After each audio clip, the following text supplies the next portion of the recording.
Bonjour tout le monde, bienvenue dans cette vidéo sur la chaîne Qu'est-ce que la vérité? J'accueille aujourd'hui avec moi Jordi, qui est un évolutionniste et qui a accepté de débattre avec moi après que nous ayons eu quelques échanges à moitié houleux, dirons-nous, sous la vidéo précédente sur le créationnisme. C'était Qu'est-ce qu'un créationniste? Je tiens vraiment à remercier Jordi d'avoir accepté l'invitation parce que c'est le seul qui a accepté. Et moi, je trouve vraiment intéressant toujours de confronter les idées.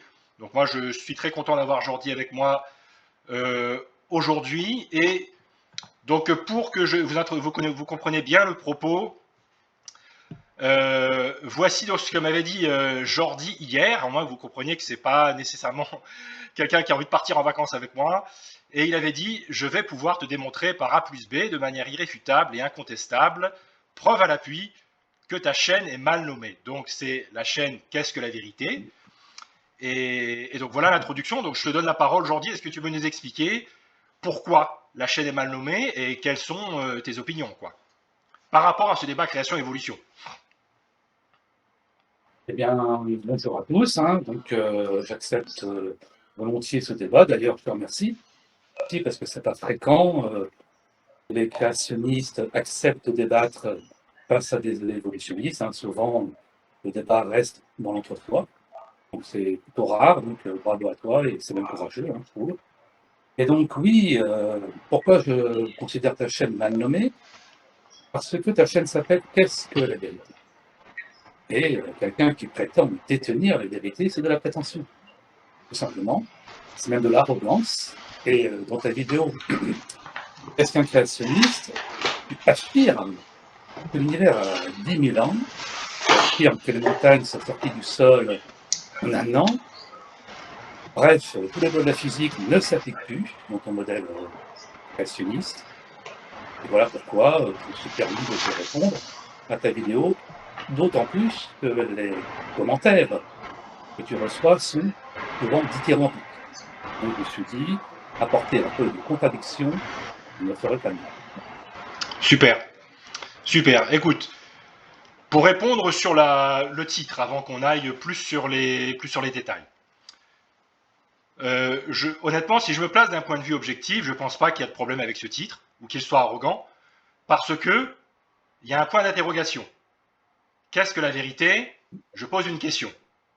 Donc il n'y a pas d'affirmation qu'on peut qualifier être mensongère ou véridique d'ailleurs. Et en fait, je reprends un verset biblique du procurateur Ponce Pilate quand il pose la question à Jésus, quid est veritas? C'est-à-dire, qu'est-ce que la vérité? En général, les chrétiens, quand ils font une chaîne YouTube, quand ils ont un ministère, ils reprennent un verset de la Bible. C'est ce que j'ai fait, c'est pas quelque chose de mon cru. Et là, je pose une question. Donc après, les opinions, on va en débattre. Les opinions de la chaîne, peut-être qu'elles sont mauvaises, ça, je peux l'accepter. Mais c'est vrai que le nom de la chaîne, c'est une question neutre. Donc je vois pas en quoi, je prétends pas détenir la vérité, puisque je pose la question, Quand même. qu'est-ce que la vérité? Par contre, je propose des opinions. Et je pense qu'il faut distinguer le fait de proposer des opinions, une alternative, et, et la chaîne. Parce que la chaîne, j'ai pris un verset biblique, j'aurais pu en prendre un autre, mais je me suis dit que c'était très intéressant quand Ponce Pilate pose cette question à Jésus-Christ, qu'est-ce que la vérité? Donc moi, j'ai repris cette question de Ponce Pilate. Donc voilà, c'est pour ça que moi, sur le titre, j'ai pas totalement compris qu'est-ce qu'il y avait de mal à poser la question qu'est-ce que la vérité. Mais bon, on va pas forcément trop s'étendre là-dessus parce que c'est pas super important. Mais je te redonne la parole et n'hésite pas à redévelopper les points que tu m'as parlé là sur la partie un peu plus scientifique et les lois scientifiques notamment. Oui. Alors moi, j'ai quelques questions à te poser, si tu me le permets, me permettre de mieux te comprendre et de savoir à qui je parle. D'abord, est-ce que tu penses que c'est le Soleil ou la Terre qui est au centre du système solaire? Alors, Question euh, simple. alors est-ce que tu veux parler ici d'héliocentrisme ou de géocentrisme? Parce qu'en Voilà. fait, les deux, ni le Soleil ni la Terre ne sont au centre de la galaxie. Hein. Ils sont aux deux tiers de la Non, galaxie. Voilà. je parle du système Mais solaire. par contre le Soleil ne tourne pas autour de la Terre. C'est la Terre qui tourne autour du Soleil. Si c'est ta question, hein. Voilà, donc tu adhères à l'héliocentrisme. Tout à fait. Bon, voilà. Est-ce que tu es d'accord pour dire, quand on regarde le Soleil, on le voit tel qu'il était il y a 8 minutes? Es-tu d'accord avec ça? Pas totalement. Pourquoi je ne suis pas Pas d'accord? totalement. Parce que, alors il y a plein d'éléments d'explication, notamment le télescope James Webb, dont tu as dû entendre parler, qui pose beaucoup de problèmes aux évolutionnistes parce que quand on regarde dans les... Il y a des articles pour ça, hein, je peux les mettre en bonne Mhm. description pour que tu vois que c'est pas uniquement moi ou des créationnistes qui pensent comme ça. Parce qu'en fait, on serait censé voir les galaxies lointaines, on serait censé les voir comme elles étaient au stade bébé, puisque la lumière aurait pris du temps à venir vers nous. Mais en fait, on se rend compte que ces galaxies sont aussi matures que les galaxies qui y a juste tout proche de nous. Donc en fait, Mhm. Ouais. ce qu'on mesure, en fait, c'est la distance avec la vitesse, quand on parle de la vitesse de la lumière, le voyage de la Pas lumière, c'est la que, mais entre distance. autres, C'est la distance. Après, pas que, hein. combien de temps la lumière a pris pour nous atteindre, ça, c'est soumis à débat. Non, c'est pas soumis à débat. On peut, effectivement, tu l'as dit, hein, James Webb, on a envoyé ce télescope fabuleux en 2022, c'est pour répondre à un certain nombre de questions, notamment au sujet des galaxies, que tu viens d'évoquer. Effectivement, les galaxies, on n'arrive pas à les décrire. On est, disons-le, largués concernant les galaxies. Donc, James Webb était censé nous apporter des réponses, il ne fera que nous apporter des questions. Il remet en question, effectivement, notre modèle euh, cosmologique standard, hein, mais ce fut le cas avec Hubble, hein, qui va découvrir l'accélération de l'expansion de l'univers. Du coup, là encore, notre modèle cosmologique standard de l'époque ne tenait plus. Et là, c'est la même chose avec James Webb, mais c'est toujours comme ça. Quand on envoie un nouveau télescope dans l'espace, eh bien, systématiquement, notre modèle cosmologique est souvent remis en question. Et c'est normal, parce que notre modèle cosmologique ne sera jamais le bon. L'univers nous restera à jamais inaccessible. Nos théories finiront toujours par se heurter à quelque chose de plus grand qu'elles. Et c'est le cas avec la relativité générale qui marche très bien à l'échelle de notre système solaire et des systèmes extrasolaires, mais ça ne marche plus à l'échelle des galaxies. Du moins, elle joue un rôle mineur. Mais une chose est sûre, c'est quand on remonte aux confins de l'univers, à plus de 13 milliards d'années-lumière, qu'est-ce qu'on voit? On voit ce qu'on appelle le flou cosmologique. La lumière fossile, le rayonnement fossile, que l'on capte. Tu as peut-être, quand tu étais plus jeune, eu un téléviseur cathodique. Donc, la neige, entre deux chaînes de télévision, on devrait voir un écran noir. Pourtant, on capte cette fameuse neige. Et bien, c'est ça le fond du flux cosmologique. Cette onde d'information qui nous vient confins de l'univers et qui a plus de 13 milliards d'années. Et puis, autre chose, concernant la nature de la lumière, on la connaît, hein, 300 000 km secondes, et c'est sûr et certain. Remettre en question ça, c'est remettre en compte les travaux d'Adam et tout ce qui va suivre. Donc, à mon avis, il n'y a pas à remettre en question. Hein. Enfin, Je vais te citer, parce que j'ai prévu ça, cette question-là. Le fait que ça prend les années-lumière, ça prend un certain temps à arriver. Voici la citation d'un astronome, qui est un ça, physicien, John Hartnett. oui. Et donc il dit, certainement, les étoiles et les galaxies éloignées peuvent être à des millions d'années-lumière, mais cela ne signifie pas qu'il a fallu des millions d'années-lumière, selon nos normes, pour arriver ici. Une année-lumière est une mesure de la distance, et non du temps. Lié à la lumière. C'est la distance que la lumière parcourait en un an à travers le vide à sa vitesse actuelle de 300 km par seconde. Mhm. Bon, après, voilà. Et en d'autres termes, ce n'est qu'une expression utilisée pour nous dire à quelle distance se trouve quelque chose, et non combien de temps il a fallu à la lumière pour arriver ici. Surtout que, avec une théorie créationniste de la dilatation du temps, le temps, la façon dont ça s'écoule sur Terre et la façon dont ça s'écoule loin dans l'univers, c'est pas du tout la même chose. Ce qui veut dire, il pourrait se passer ici quelques milliers d'années, et dans l'univers peut-être avoir un équivalent de milliards d'années. Donc, voilà, nous avons des réponses sur ce sujet-là, et tu as parlé du fond diffus cosmologique, où vous avez également un problème équivalent, parce que vous avez une différence de température qui est trop faible par rapport à la théorie du Big Bang, et je pense que tu dois savoir ce problème-là. Et c'est pour ça que vous avez proposé la solution ad hoc de l'inflation. L'inflation, c'est le moment, c'est une seconde moins 30 zéros après la virgule, au moment où l'univers, après le Big Bang. C'est une seconde, c'est 37 zéros après la virgule, après le Big Bang. Donc c'est vraiment une milliseconde. Et l'inflation, c'est le moment où l'univers va passer de rien à un truc énorme. C'est une vitesse d'expansion considérable. Et ensuite, elle va se ralentir. Et moi, je parle du mur de l'inflation. Donc l'univers va franchir le mur de l'inflation et être périn. Moi, mon hypothèse, c'est que tous les univers ne sont pas périns. C'est que tous les univers ne franchissent pas le mur de l'inflation, mais s'effondrent. La gravité l'emporte. Mais bref, c'est pas notre sujet. Mais une chose est sûre, c'est que quand on regarde le Soleil, on le voit tel qu'il était il y a 8 minutes. Quand on regarde la galaxie d'Andromède qui se trouve à 2,5 millions d'années-lumière, on la voit telle qu'elle était il y a 2,5 millions d'années.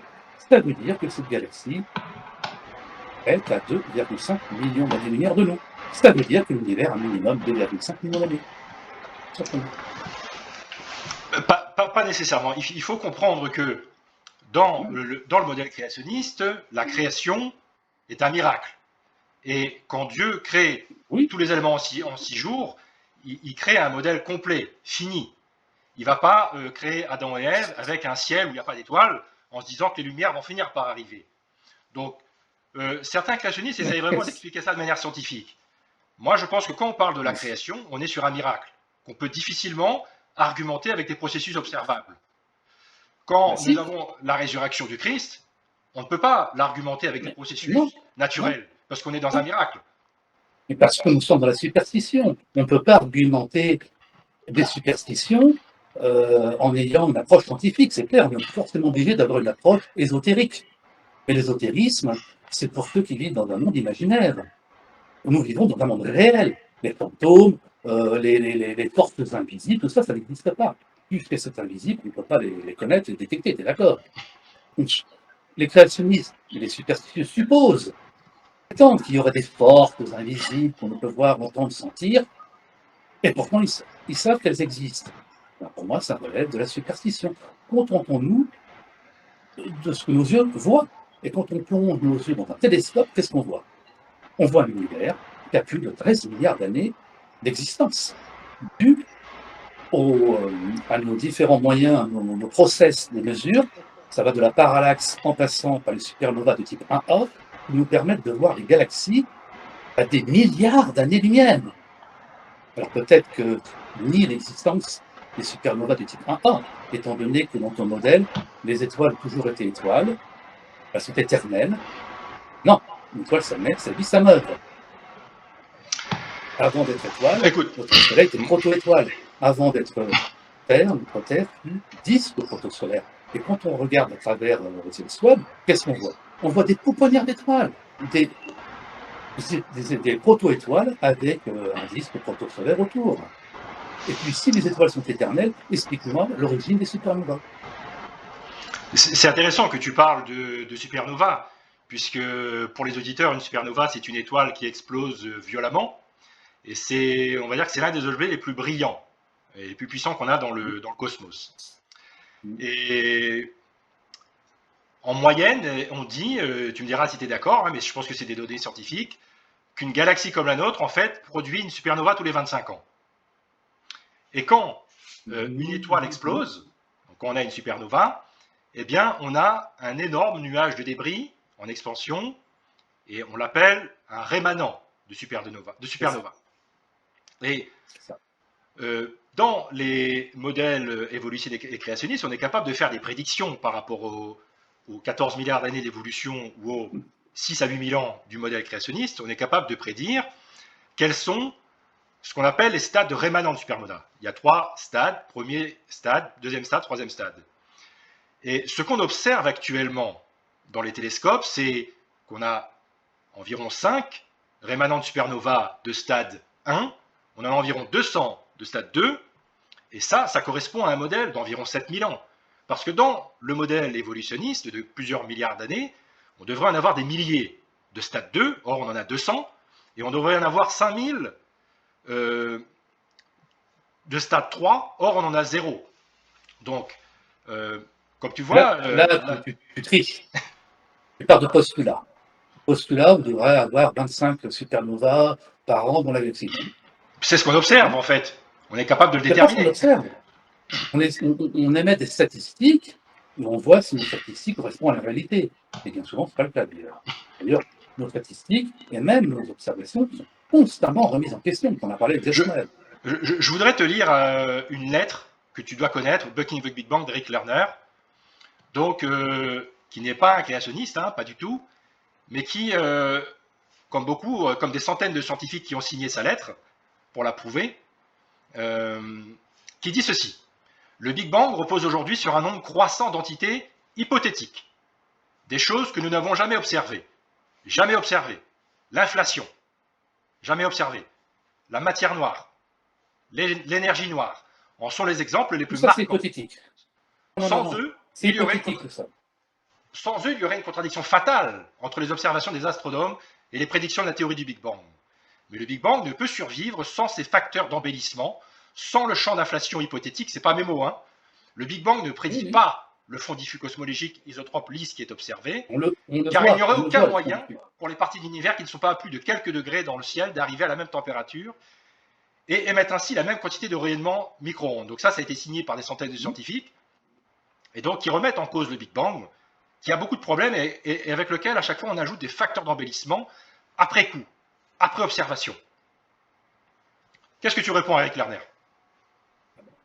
Je réponds à ce monsieur de mettre ses yeux dans le télescope. Hein. Il est remonté à 13 milliards d'années, il le verra, le fond diffus cosmologique. Hein. Le fond diffus cosmologique, c'est l'univers qui a 380 000 ans, à état embryonnaire. C'est indiscutable. Le fond diffus cosmologique, le rayonnement fossile est indiscutable. On le capte avec un simple téléviseur cathodique ou une radio. Donc là-dessus, il a tort. Par contre, quand tu parles d'énergie noire, de matière noire, ce n'est que hypothétique. Rien n'est affirmé. Encore aujourd'hui, on n'a toujours pas détecté les neutrinos, tout ça, on les cherche. Mais une chose est sûre, c'est quand on regarde l'amas galactique, c'est flagrant. Cet amas, on va dire, détourne la lumière et provoque des arcs gravitationnels. C'est-à-dire que la lumière semble commencer à s'enrouler autour de cet amas galactique comme elle le fait autour d'un trou noir, tellement que cet amas galactique est lourd, massif. Donc on voit bien les effets des lentilles gravitationnelles, elles sont nettes, pèsent cet amas. Et cet amas est beaucoup trop léger. Il manque 80% de sa masse pour provoquer de tels effets. Donc on a imaginé qu'il y avait une masse montante, une matière qui n'interagit pas avec la lumière non baryonique, et on l'a appelée matière noire. On remarquera que quand on ne connaît pas bien une chose dans l'univers, on dit noir. Noir, matière noire, énergie noire. Tout ça, l'être noir, c'est pas hypothétique, bien sûr, mais l'énergie noire et la matière noire, ça reste hypothétique. Donc déjà, je pense que ce monsieur formule mal sa lettre en disant que tout ça serait affirmé. Non, rien n'est affirmé. Une chose est sûre, c'est que le Big Bang ne signifie pas la création de l'univers en tant que tel, mais de notre univers, dans lequel nous sommes. C'est le début de l'univers. C'est indéniable. Et l'inflation, on ne peut pas détecter l'inflation. L'inflation, c'est ce que je dis, c'est une seconde après le Big Bang. Ça ne peut pas le détecter.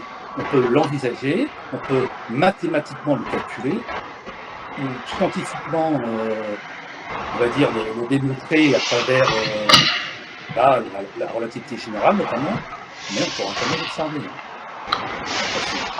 Est-ce que tu pourrais... Très bien. Oui, ouais, je t'en prie, vas-y, j'allais t'en poser une, mais vas-y. Est-ce que tu prends en l'expansion lunaire et en son accélération? Oui, alors, je ne suis pas un expert sur ce sujet-là, mais je pense quand même qu'il y a une expansion. Alors, c'est vrai que dans la Bible, il dit à plusieurs fois que Dieu a étendu les cieux. Donc, ce qui semble être assez cohérent avec l'idée. Oui, le Coran dit la même chose, la Torah dit la même chose.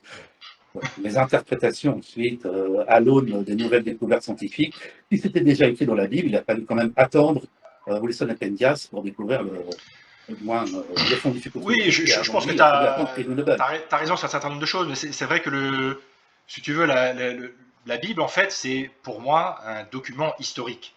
On peut en débattre. Oui, voilà. C'est un document historique. C'est un argument d'autorité. C'est un argument d'autorité, mais c'est vrai que c'est pas un livre de science. Il peut y avoir des sujets scientifiques abordés, au passage, mais si tu veux, le but, c'est pas de nous expliquer que l'eau bout à 100 degrés à la pression atmosphérique. C'est pas du tout nous parler de l'ADN. Ça peut aborder certains sujets, c'est vrai, mais non. le but n'est pas de nous expliquer exactement comment tout fonctionne. C'est pas on est dans des sujets prophétiques, historiques et des choses comme ça. Qu'est-ce qui s'est passé à un moment donné dans l'histoire en fait? Un petit peu, oui. La Bible a cette prétention de tout expliquer. D'ailleurs, tu remarqueras que toutes les religions ont cette prétention de tout expliquer par la facilité en plus. Hein. C'est-à-dire, c'est la voie de la facilité, Dieu. Hein. Cherche pas à comprendre, c'est Dieu. Voilà. Après, on essaye de comprendre. On essaye de comprendre. Bon, on pourra revenir après comprendre sur... Dieu, je te l'ai dit, tourne-toi vers les étoiles. Tu comprendras Dieu. Dieu est un scientifique. Il a créé l'univers. Dieu est un grand architecte. Dieu est un scientifique, un inventeur, un créateur. Et il a un public. Et que nous dit Dieu à travers la science? Il nous dit, je ne vous cache rien, tout est sous les yeux. Et il est important aussi, à mon avis, de resituer ce que c'est que la science. Parce que je pense que pour nos auditeurs, il y a beaucoup de confusion sur le mot science. Je vais expliquer pourquoi, je vais tenter de te l'expliquer. Parce qu'on a différents types de sciences. Et on peut dire qu'il y a la science expérimentale, la science d'observation.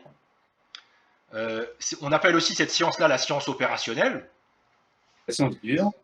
Voilà, donc on a la biologie, la chimie, la physique, l'ingénierie, la science médicale, hein, il y en a beaucoup. La mécanique quantique et l'astrophysique. Alors, pas l'astrobiologie. L'astrophysique. Oui. L'astrophysique et la mécanique quantique sont des sciences dures, expérimentales. Voilà. Donc là, quand on parle de ces sciences-là, on parle de réalisation d'expériences observables, reproductibles, dans un environnement contrôlé, hein, comme dans un laboratoire. Et le but, c'est de comprendre comment les choses fonctionnent dans l'univers physique, pour trouver, par exemple, des médicaments, des vaccins, produire des nouvelles technologies, voilà. Peut-être pour construire une fusée, par exemple. Bon, là, on est d'accord. Et après, et en fait, c'est vrai que quand on parle du mot science, c'est ce que les gens ont en tête. C'est ça, c'est ce qu'on vient de dire là. C'est les vaccins, c'est les ponts, c'est des choses comme ça. Mais après, il y a un autre type de... Voilà, c'est les ordinateurs. Avec lesquels on communique. Voilà. Qui nous permet de discuter. Voilà. C'est les lunettes que j'ai sur les yeux, par exemple. C'est les lunettes, c'est le casque qu'on a sur les oreilles. Voilà, tout à fait. Mais après, on a un autre type de science qui est la science historique. Et qui est très différente.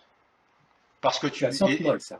Et dans la science historique, on a la géologie historique, on a la paléontologie, on a l'archéologie, on a la cosmologie, et on a un domaine que les gens peut-être qui parle plus aux gens que ce que je viens de dire, c'est les enquêtes criminelles. Et quand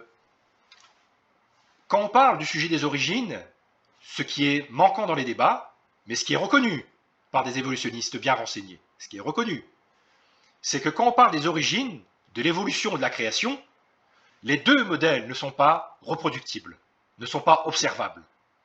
Et je cite ça de la part de Ernst Mayr, un évolutionniste très connu, professeur de zoologie à Harvard, qui disait « Alors, l'évolution est un processus historique qui ne peut être prouvé par les mêmes arguments et méthodes par lesquels la physique pure ou un phénomène fonctionnel peuvent être documentés. » Et moi, ce que je regrette et ce que je veux que les gens réalisent, en regardant cette vidéo notamment, c'est qu'il y a deux types de sciences. Et le processus opérationnel ne nous renseigne pas sur le processus de la conception. Et dans la méthode scientifique, on a la conception, la formulation d'hypothèses, la recherche expérimentale et la défense de la thèse. Il faut réaliser que quand on parle de création et d'évolution, on ne peut pas les ranger dans la science telle qu'on l'entend, c'est-à-dire dans la science expérimentale. Ce sont plutôt des sciences historiques. Et donc le créationnisme était basé sur un modèle historique de la Bible. Et l'évolution, lui, est basée... La Bible historique. Hein. Alors la Bible est historique. C'est de la mythologie. C'est comme si tu me disais que l'Iliade et l'Odyssée, c'est historique. Ce n'est pas historique. Alors, ça reste de la mythologie. Alors, moi, je te propose d'autres débats sur la résurrection, sur l'Exode, sur des choses comme ça. Parce que c'est vrai que ça nous amènerait dans d'autres discussions. Moi, je maintiens que c'est... Petite parenthèse. Oui. Je crois en l'existence de Jésus. Je crois que le personnage historique, pour le coup, a existé vraiment. Voilà. Je ne le nie pas. Je pense qu'il a existé. Je pense que c'est pas un inconnu qu'on a crucifié sur la croix, mais Jésus, c'est aimez-vous les uns les autres, et je vous pardonne, donc j'adhère à la parole de Jésus. Mais de là à dire que la Bible est un document historique, là tu exagères quand même. Alors, on pourrait faire parler plein d'archéologues, et des archéologues hostiles. Je ne parle pas des archéologues bibliques, des archéologues hostiles aux textes bibliques qui passent leur temps en fait à utiliser les textes bibliques. Parce que quand tu fais des recherches au Moyen-Orient, en Israël, bien, les documents bibliques, c'est les meilleurs documents. Pour la partie historique, documents, figures historiques, lieux géographiques, plein de détails, c'est historique. La vie de Jésus, les grandes étapes de sa vie, se retrouvent dans des documents non chrétiens. Donc, c'est de l'histoire, parce qu'on le retrouve dans beaucoup de documents historiques. Et on n'explique pas, ces 2000 ans de christianisme, d'ère chrétienne, à partir d'une mythologie. Voilà, tu l'as dit. L'histoire ne commence pas il y a 2000 ans. Quoi non, bien sûr que non. non. Remonter à la mythologie sumérienne, dont la Bible s'inspire. La Bible est complètement pompée par la mythologie sumérienne. Pas du tout. Non, franchement, pas du tout. Bon, si. Comme je te dis, ce serait compliqué de... En fait... Non, mais ce que je veux te dire, c'est que si j'étais musulman, je te dirais non. Faux, c'est le Coran qui a raison. Si j'étais juif, je te dirais non, c'est la Torah. Alors moi, le profane que je suis... Mais il faut tester les modèles pour voir lequel est bon. Il ne faut pas juste faire appel à l'argument d'autorité. Non, il ne faut pas juste faire appel à l'argument d'autorité, il faut qu'il y ait des éléments de preuve. Si tu veux, la mythologie sumérienne, babylonienne, mésopotamienne, il y a beaucoup de folklore. Non, sumérienne, je ne parle pas de la mythologie babylonienne qui vient après. Qui vient après, bien sûr. Mais ce que je veux dire, il y a beaucoup de folklore. On dit que l'histoire commence à Sumer. Avant, c'est la préhistoire. Sumer, ce sont les origines de l'humanité, ce sont nos ancêtres. C'est d'ailleurs intéressant que l'histoire commence il y a... C'est d'ailleurs intéressant que l'histoire commence il y a 4 ou 5 000 ans. L'histoire. C'est intéressant que ça semble correspondre au modèle biblique. Si tu veux, on fait de l'histoire. Et après, on fait du folklore et de la mythologie. Mais on ne fait pas de la mythologie, et après, on fait de l'histoire à partir de la mythologie. Ça, c'est important à réaliser. J'ai réalisé un documentaire sur cette chaîne-là, sur les déluges, et notamment sur cette accusation de dépendance à la mythologie sumérienne, notamment l'épopée de Gilgamesh. Ça, c'est quelque chose de faux. Voilà. Non, mais c'est faux, ça reste la mythologie sumérienne. Les Sumériens, tu dirais non, c'est vrai. Et tu parles de déluge, mais dans la mythologie sumérienne, ils parlent d'un déluge, ils parlent d'une arche. Une arche qui n'est pas crédible. C'est l'arche de Noé qui n'est pas crédible. L'arche sumérienne est crédible. Non, l'arche de Noé, c'est un bateau qui est en long. Il y a des scientifiques coréens, des scientifiques de partout qui ont fait des tests pour voir que c'est stable sur l'eau. Et en fait, on sait que c'est stable parce que ça a la même forme des bateaux d'aujourd'hui. Alors que le bateau dans la mythologie sumérienne, c'est un cube qui se retourne sur l'eau. Donc là-dessus, moi, je renvoie au documentaire. Ça dépend. Le déluge biblique est réaliste. Non. Il n'y a pas de bateau carré aujourd'hui, il n'y a pas de cube. Non, si tu mets un cube dans de l'eau et au fond de ce cube, tu le laisses, tu verras qu'il ne va pas se retourner, ce cube.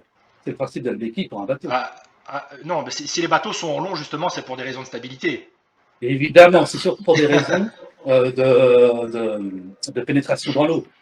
Je veux dire, un cube, tu peux le faire flotter. Tu peux le faire flotter en le lestant. En le lestant, il va pas basculer. Alors maintenant, je suis d'accord, c'est pas le meilleur moyen. Voilà, oui, pas. C'est mieux pour un bateau. Mais ça reste de la mythologie. Ce que je veux dire aussi, c'est que. Bon, écoutez, vas-y. Alors, voilà, on a déjà passé une demi-heure, on a pu parler un peu de cosmologie, c'est super. Oui. Moi, je te remercie parce que le ton est très agréable. Je pensais que ça aurait pu être beaucoup plus violent, parce que dans les commentaires, ça l'était beaucoup plus. Et c'est pour ça que moi, je profite aussi. Violent. C'est pour ça que moi, je profite dans ces vidéos, dans cette vidéo-là, d'inviter les gens à faire comme toi et à venir débattre, parce que c'est beaucoup plus sympa de se voir. Et parce que dans les commentaires, c'est vrai que des fois, les messages sont un peu assassins. Comme si on n'avait pas le droit d'avoir des messages assassins. T'as trouvé des messages assassins. Pas forcément de toi, pas forcément de toi. Voilà, pas de moi. Voilà, mais c'est pour ça que je dis aux gens de faire un peu comme toi et d'accepter le débat et voilà. Et de faire tomber un peu les masques. Alors, je voudrais maintenant aller un petit peu dans la biologie. Alors moi, je ne suis pas fini. Allez, je t'en prie. Tu reconnais l'expansion de l'univers. Quand tu connais certainement le champ profond de Hubble. Tu as déjà vu ça? Le champ profond de Hubble, maintenant le champ profond de James Webb. Qu'est-ce qu'on voit? on voit des galaxies perte de vue. Des galaxies, de quoi est composé l'univers? De galaxies, à perte de vue. Si l'univers avait 10 000 ans, ça veut dire que toute cette matière dans l'univers serait contenue dans une bulle de 10 000 années-lumière. Notre galaxie a 100 000 années-lumière. Donc, ce n'est pas possible. Un univers qui a 10 000 ans, ça n'est pas possible. Ça remet en question la nature de la lumière, ça remet en question les lois de la gravité, de la relativité générale, ça remet en question tout ce que l'on sait sur la physique et qui a abouti à nos technologies. C'est parce que nous avons compris certaines choses dans l'univers, de l'infiniment grand à l'infiniment petit, que nous avons abouti à des technologies. Nos technologies ne reposent pas sur rien, ne reposent pas sur la Bible, reposent sur des découvertes concrètes, dures, et c'est comme ça qu'on a des téléphones portables, qu'on peut téléphoner n'importe quel endroit de la planète. Là-dessus, aujourd'hui, comme je te dis, le scientifique Arnett, il disait une année-lumière est une mesure de la distance et non du temps. Et moi, ce que j'avais rajouté là-dessus, c'est que quand on parle du processus de la création, dans la Genèse, et c'est pas moi qui le décide, je n'ai pas l'autorité pour le décider, c'est que la création est un miracle. Quand Adam est créé, quand Adam et Ève sont créés, ils sont créés adultes. Un médecin, il serait arrivé 10 minutes après, il aurait pensé qu'ils avaient 30 ans. Alors qu'ils ont été créés, si tu veux.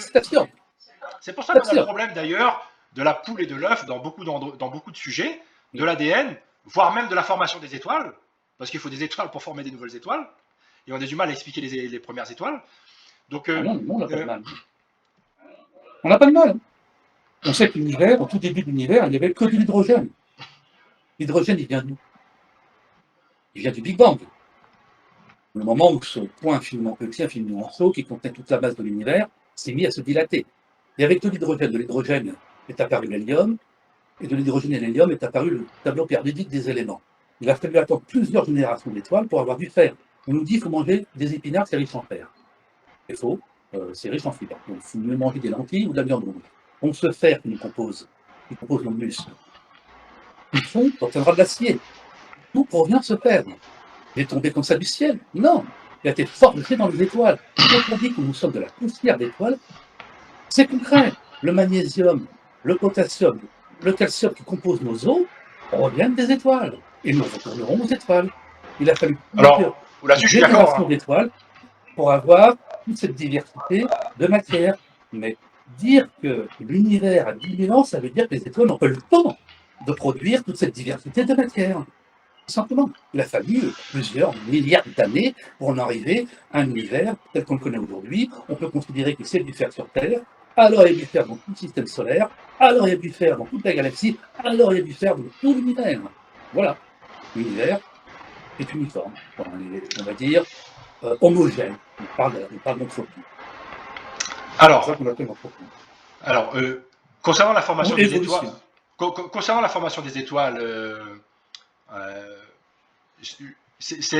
tu sais, pour moi, ce qui est important, c'est pas d'avoir un scénario plausible, parce que non, mais c'est important. Mais je vais préciser. C'est comme si en fait on a une enquête criminelle. Il y a 10 meurtriers, enfin il y a un meurtrier. Alors, mais après, si tu veux, il y a plusieurs. On peut proposer plusieurs scénarios. C'est le personnage A qui a tué, c'est le personnage B, c'est le personnage C. Et pour tous ces personnages-là, on pourrait créer une histoire plausible. La question, c'est pas de savoir si le scénario est plausible, c'est de savoir si c'est observable, si c'est testable. Si on présente une histoire qui est même s'il y a des feuilles de calcul derrière, mais est-ce que ça représente une vraie réalité? Et regarde ce que dit l'astronome Marcus Chown. La majeure partie de la masse de l'univers est invisible et personne ne sait vraiment de quoi il s'agit. La formation des étoiles est entourée de mystères. D'une manière générale, une étoile se forme lorsqu'un nuage de gaz s'effondre par gravité.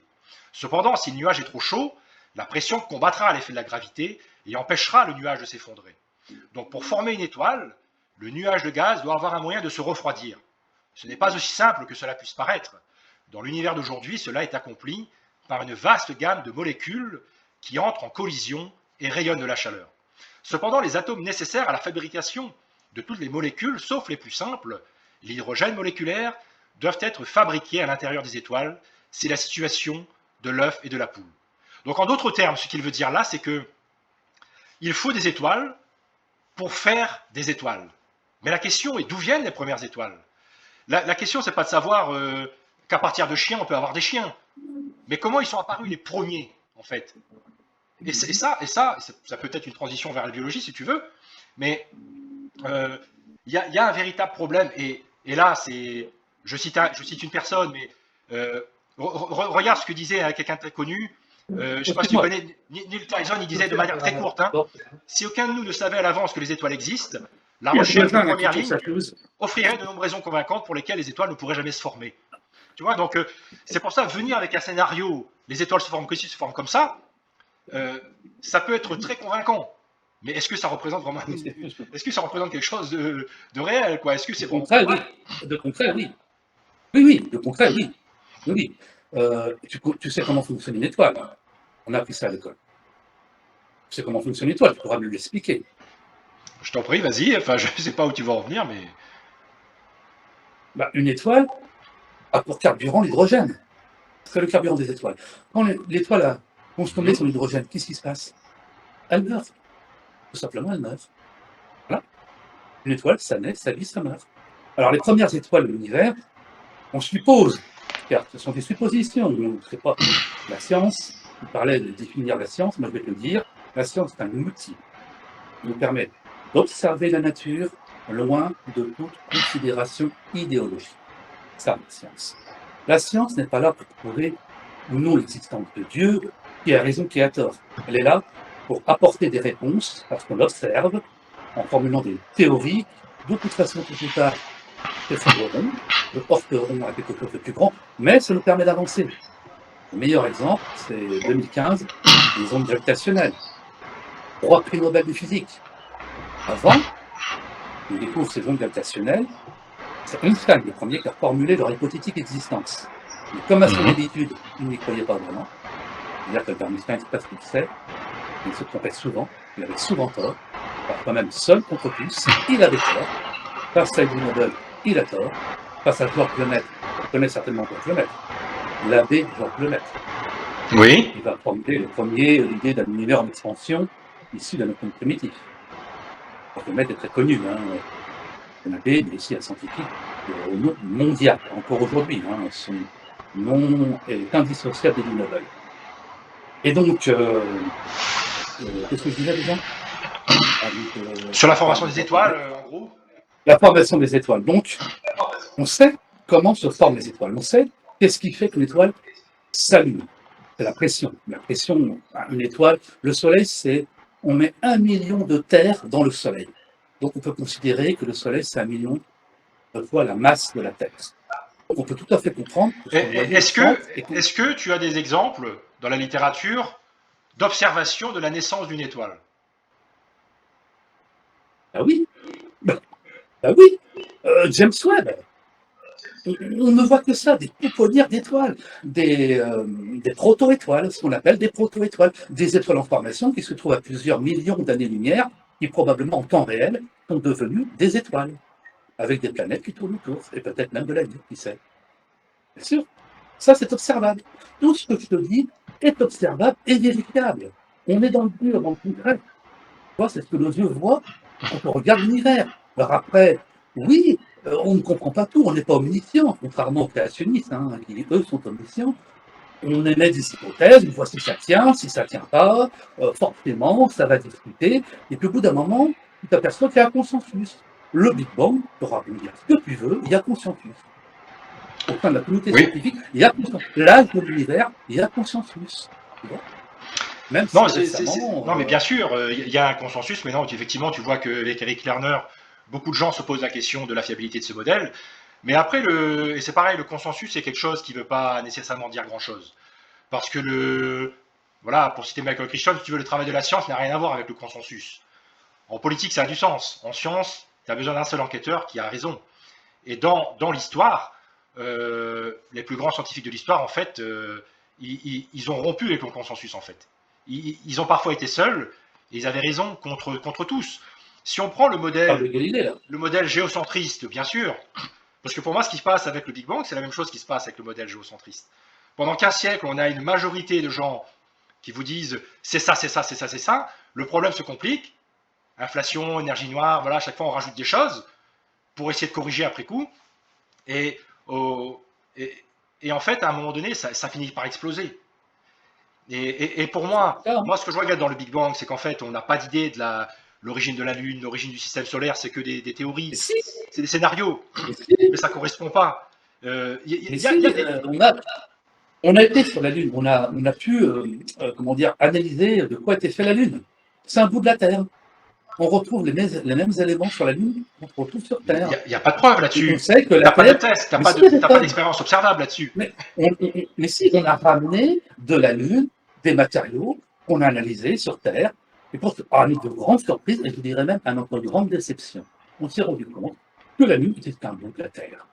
Déception, on pensait que c'était un astre à part, et non, pas de bol. Voilà. Donc maintenant, on a imaginé un scénario. Tu parles ici de la théorie de l'impact. Tu parles ici de la théorie de l'impact. Il y aurait un objet, voilà. Si je me rappelle bien, qui est de la taille de Mars, qui aurait percuté la Terre, un morceau de la Terre se serait enlevé, et comme par hasard, la Lune aurait eu la bonne taille, la bonne densité, le bon orbite, elle aurait bien, équilibré l'axe de la Terre. À un moment donné, si tu veux, les impacts, ça ne crée pas d'ordre. Et ce qu'on voit à la relation entre la Terre et la Lune, c'est qu'il y a beaucoup d'ordre. Parce que la Lune est aussi important pour la Terre que le Soleil est pour la Terre. Non, pour la vie, tu veux dire. Pour l'apparition de la vie. Mais encore, moi, bien sûr. Que ça. Et donc, si tu veux, il y a 4 théories pour la Lune. La dernière, c'est l'impact. On change de théorie les unes après les autres. Et il y a beaucoup de scientifiques lunaires qui disent qu'ils n'ont pas de mécanisme. On a des scénarios, c'est vrai. Mais le truc, c'est qu'on n'est pas capable de les tester ou d'observer la création de la Lune. C'est pas quelque chose que tu mets dans un laboratoire. Et regarde, la Lune, elle est 400 fois plus petite que le Soleil, mais elle est 400 fois plus proche que nous, ce qui nous permet d'avoir des éclipses solaires totales. Oui. Si la Lune avait reculé pendant des milliards d'années, et que nous, on serait juste arrivé au bon moment, tu vois, ça fait encore une trop forte coïncidence. Et d'ailleurs, si la Lune s'était décrochée de la Terre, avec les 4 cm de recul par an, il aurait fallu 1 milliard d'années environ pour qu'elle arrive à la distance d'aujourd'hui. Or, vous dites qu'elle aurait 4 milliards d'années. Ça aussi, c'est des problèmes sérieux.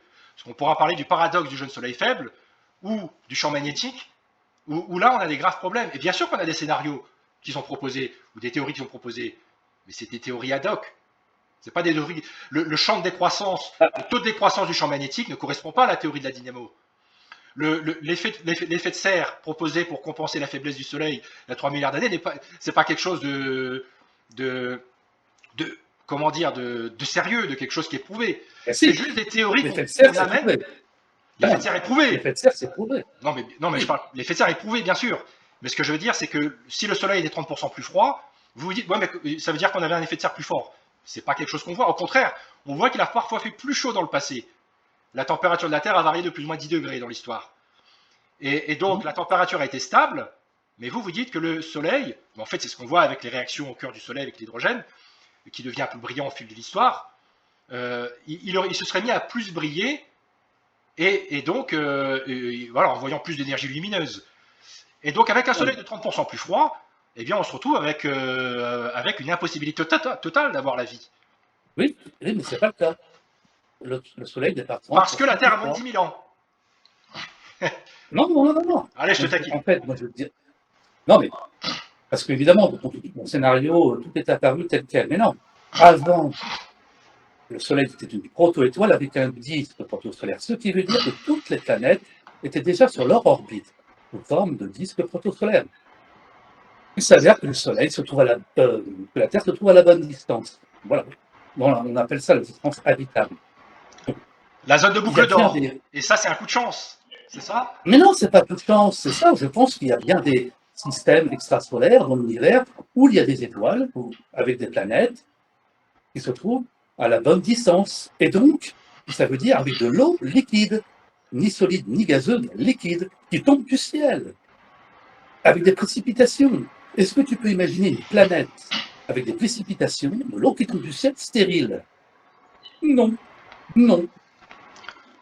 L'eau, si tu veux, c'est pas le miracle de la vie. C'est pas le miracle. De l'eau liquide, si, quand même.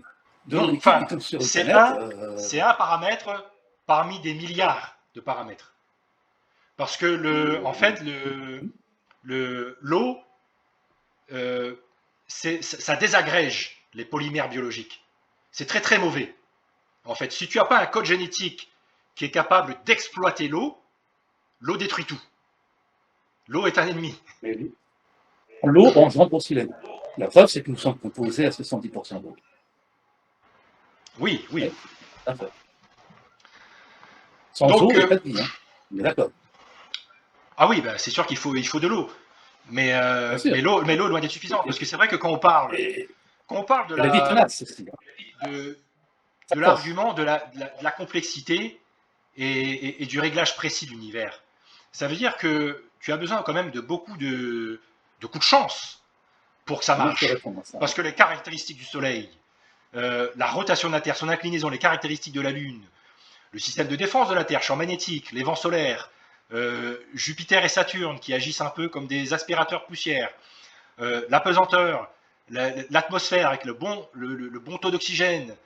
S'il y en avait plus, il y aurait trop de feu. S'il y en avait moins, on ne pourrait pas respirer. Les grandes forces nucléaires.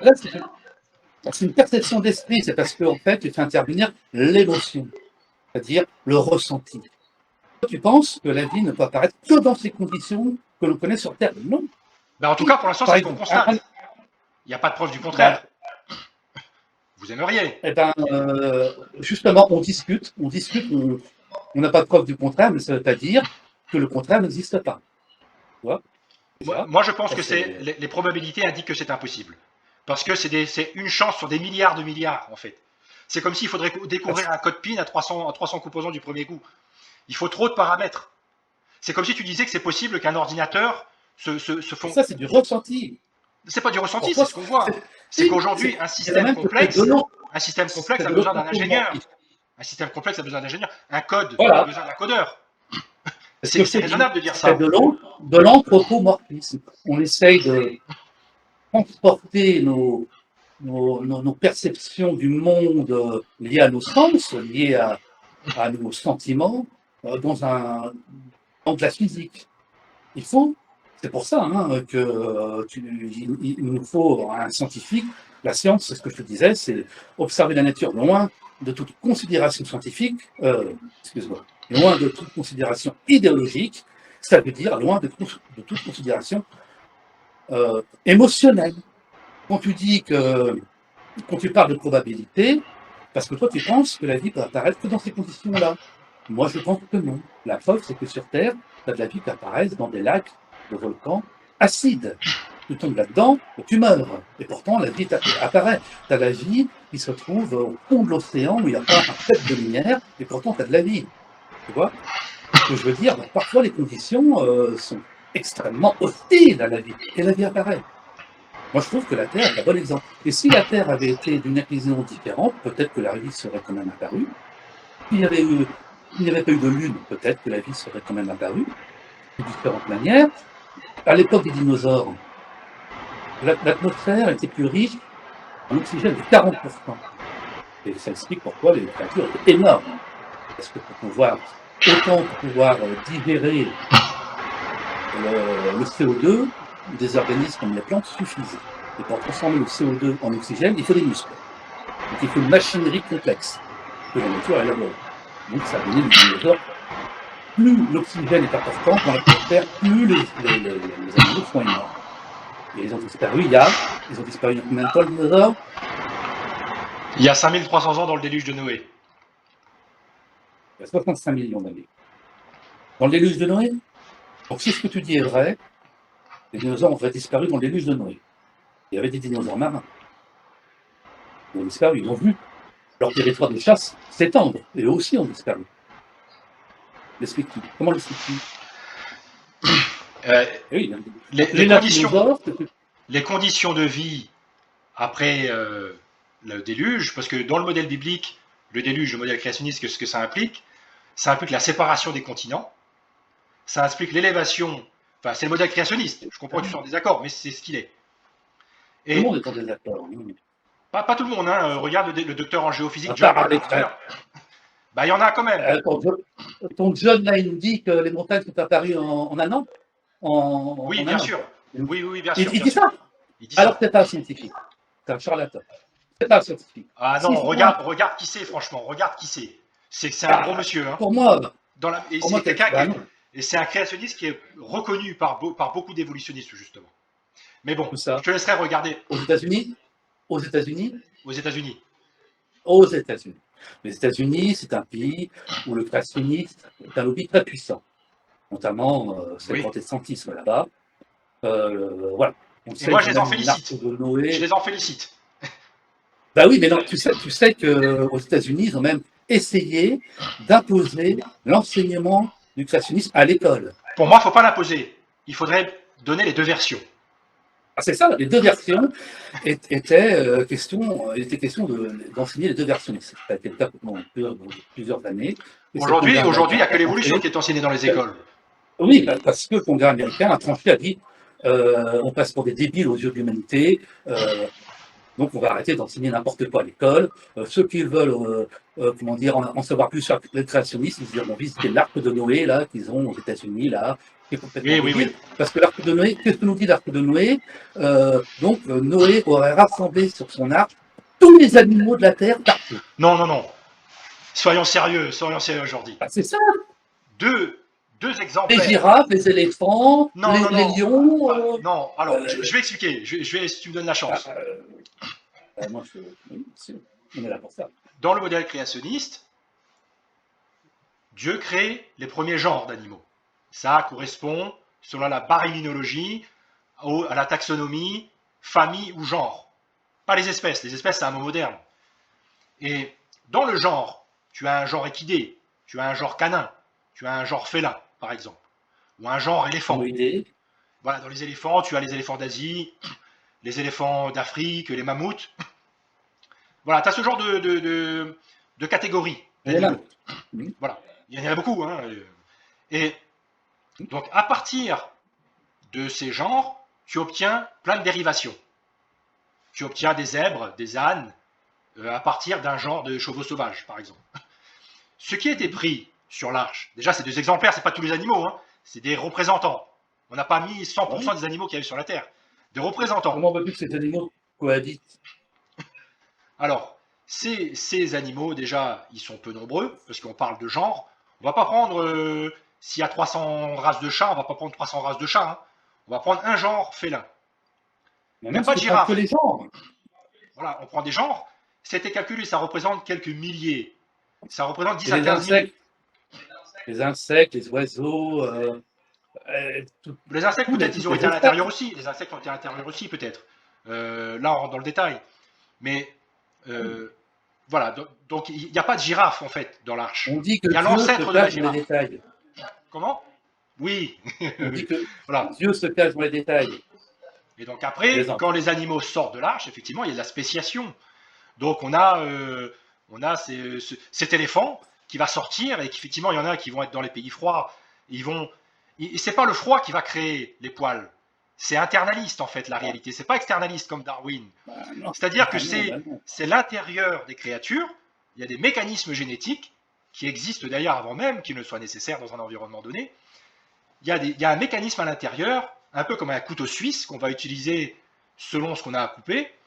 Et donc cet éléphant, il va utiliser son couteau suisse génétique pour avoir les poils longs et résister dans le froid. Ceux qui vont aller en Afrique ne vont pas le faire. Mais toutes ces caractéristiques d'adaptation et de spéciation viennent de l'interne. C'est pas l'environnement qui a causé quoi que ce soit. C'est pas l'acide, c'est Bah, pas les si, mers profondes. la Si tu veux, preuve, l'homme pourquoi est un très bon exemple. pourquoi un sous-marin fonctionne bien dans la mer? C'est pas la mer qui a façonné le sous-marin, c'est les ingénieurs qui ont façonné le sous-marin. C'est pareil pour les animaux. Un sous-marin, C'est pas c'est la pas mer un qui a être façonné les vivant, animaux, un c'est sous-marin. Dieu qui a façonné les animaux pour leur permettre de résister dans des environnements donnés. Allez, à toi. En fait, la génétique, c'est quelque chose, c'est de la science dure. Hein. On est dans le concret. Ça a déjà été observé par exemple, une race de papillons. Et on aura fait que les papillons, les femelles, on peut voir leur évolution à l'échelle humaine. Plusieurs générations de papillons. Il y a eu donc, c'est des papillons qui vivaient dans une forêt où l'écorce des arbres était blanc. Oui. Donc, et les papillons se posaient sur ces écorces, ils étaient blancs. C'était de la couleur, ils étaient de la couleur de l'écorce. Et il va y avoir un incendie dans cette forêt. Et les arbres vont devenir noirs. Et dans quelques générations, les papillons vont devenir noirs. Et ensuite, l'écorce va repousser et vont redevenir blancs. On a observé ça aussi sur des mulots qui vivaient sur les pentes d'un volcan. Les mulots étaient couleur de fauve, hein, ils s'étaient adaptés à l'environnement verdoyant dans lequel ils étaient. Et puis il y a eu une éruption. Tout cramé, et les mulots sont devenus noirs. Ceux qui sont restés blancs n'ont pas survécu. Ça, c'est des éléments concrets d'évolution à notre échelle. Mais ça, si tu veux, c'est de l'adaptation, pour être précis. Parce que mais l'évolution, les créatures ont des capacités à s'adapter en interne. Elles ont un code génétique qui leur permet de faire certaines choses. C'est à une limite, ces choses-là. Et quand on parle d'évolution, on ne parle pas d'un papillon qui devient blanc ou qui devient noir. Parce que d'ailleurs, ce n'est pas dû aux oiseaux qui venaient manger ces papillons, c'est dû au système épigénétique. Et en fait, ces mêmes papillons, la même génération, peuvent devenir blancs, redevenir noirs en quelques générations. Donc, nous, ce qu'il faut nous expliquer, c'est qu'on est parti d'une soupe chimique, d'une vie. On a créé la vie à partir de rien, ce qui semble violer, je t'en prie, ce qui semble violer la loi de la biogénèse, et qu'à partir de ce microbe-là, à partir d'une vie monocellulaire, on s'est mis à développer une vie complexe. Et dans le registre fossile, on ne trouve pas d'ancêtres aux animaux. On a l'explosion cambrienne. Les animaux apparaissent subitement, soudainement. Et après, on a une stase, ce que les évolutionnistes appellent une stase, ceux qui sont partisans de l'équilibre ponctué, parce qu'il y a plusieurs évolutionnistes. Et en fait, quand vous regardez les crocodiles d'il y a 100 millions d'années, ou les crevettes d'il y a 100 millions d'années, ou enfin, je sais pas, tous ces animaux qui ont existé il y a des centaines de millions d'années, eh bien, on remarque en fait qu'aujourd'hui, ils n'ont pratiquement pas changé. Et donc, s'il n'y a pas de changement, c'est qu'il n'y a pas d'évolution. Donc, on n'a pas les fossiles intermédiaires. On n'a pas qu'ils sont adaptés à leur environnement. Ils sont adaptés à leur environnement, tout simplement. Ils n'ont pas besoin d'évoluer. Ils sont déjà au bout de leur évolution. Donc, ça veut dire qu'il n'y a pas eu d'évolution, donc on est d'accord. Et si, l'homme est apparu où? L'homme est apparu partout sur Terre en même temps? Non, faux. L'homme est apparu en Afrique. L'homme est une espèce endémique d'Afrique. Si tu existes, il est noir.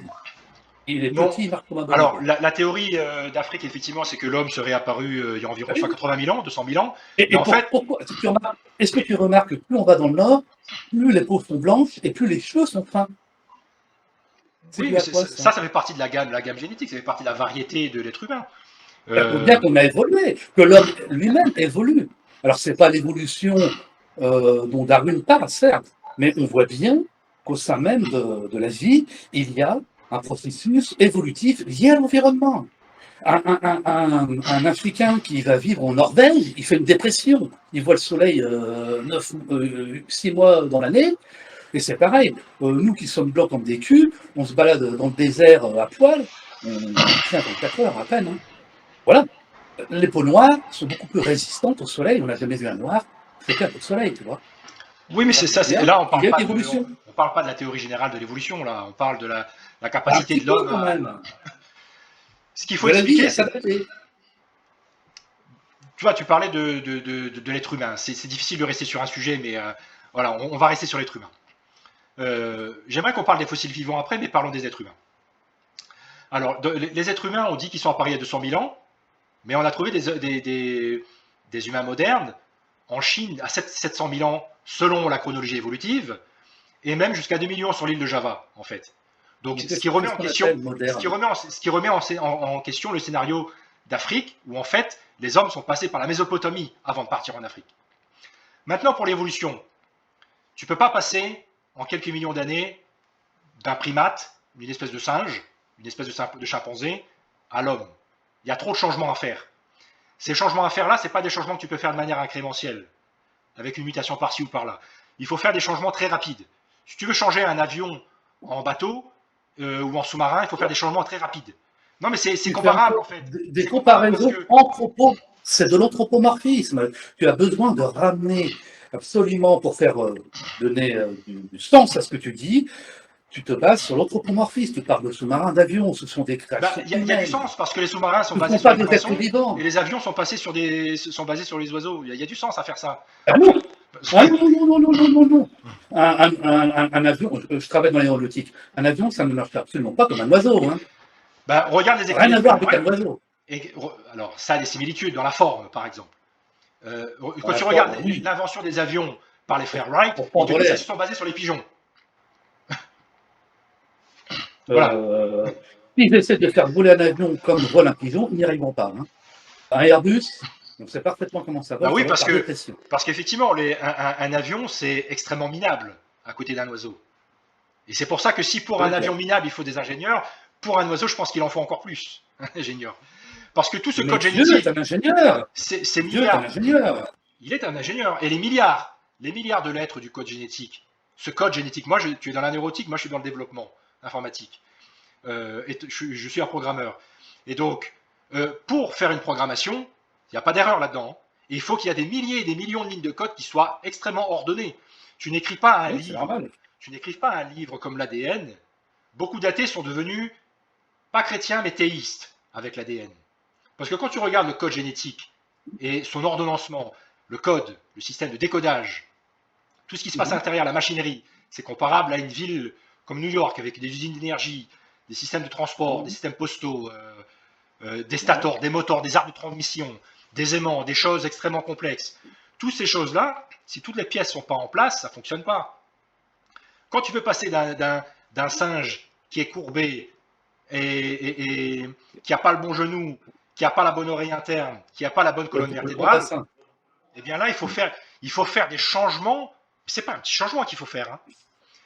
Pour changer le genou du singe en un genou d'homme, il te faut changer des milliers d'unités génétiques. Et tu ne peux pas le faire un à la fois. Parce que si tu le fais un à la fois, le genou n'est pas fonctionnel. Les genoux des singes n'arrivent pas à se verrouiller en extension droite. Pour la colonne vertébrale, c'est pareil. Quand tu descends la colonne vertébrale de l'homme, à mesure qu'on descend, les corps vertébraux sont plus larges. Parce que ça doit supporter la bipédie. Or, les singes et tous les animaux qui marchent à quatre pattes, eux, ils ont une colonne vertébrale à peu près du même volume tout du long. Parce qu'ils n'ont pas les mêmes besoins. Il y a des docteurs qui ont parlé de ça. Le docteur Richard Porter, qui est un créationniste et spécialiste de la colonne vertébrale. Lui te dit pour passer d'une colonne vertébrale d'un primate à un homme, c'est hors de portée de l'évolution et de l'incrément. Il faut changer beaucoup de choses. Et là, on parle de la colonne vertébrale. Il faut changer l'oreille interne pour l'équilibre. Il faut changer des millions de choses. Tu ne peux pas le faire. Et l'évolution, et dans le registre fossile, tu ne trouves pas un genou intermédiaire entre le genou du singe et le genou de l'homme. Tu ne trouves pas une colonne vertébrale intermédiaire. Tu ne trouves pas en fait de fossile intermédiaire. Si, parce que on trouve. Lucie n'est plus. Lucie, elle n'est plus considérée comme un ancêtre de l'homme. Je te laisserai vérifier si tu ne me crois pas sur parole. L'Homo habilis, en fait, cette progression-là qu'on a avec l'image de l'homme qui se redresse, ça n'existe pas. Oui, en fait. Ça n'existe pas, cette image-là. Elle est fausse. Donc Lucie n'est plus considérée comme un ancêtre par les évolutionnistes. L'Homo habilis, c'est de la même manière. Le Néandertal et l'Homo erectus sont considérés maintenant comme des hommes modernes.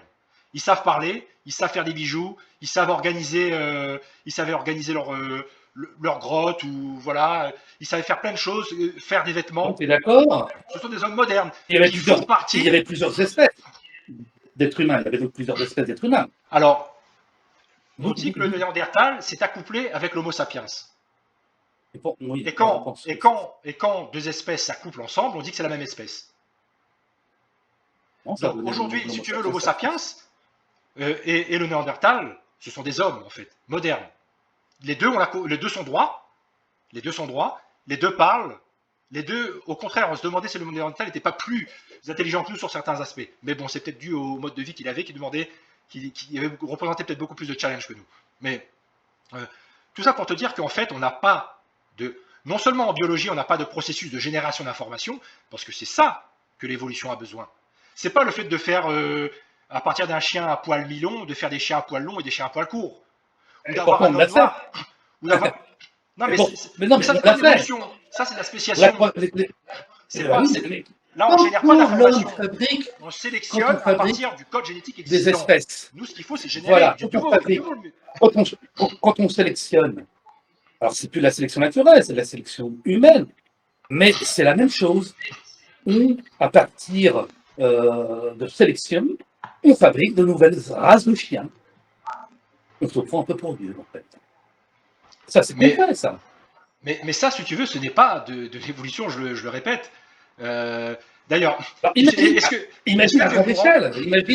Est-ce que tu es au courant d'une lettre qui a été adressée il y a quelques années, qui s'appelle Une descendance scientifique du darwinisme, où il y a des milliers de scientifiques qui ont signé cette lettre-là, pas des créationnistes.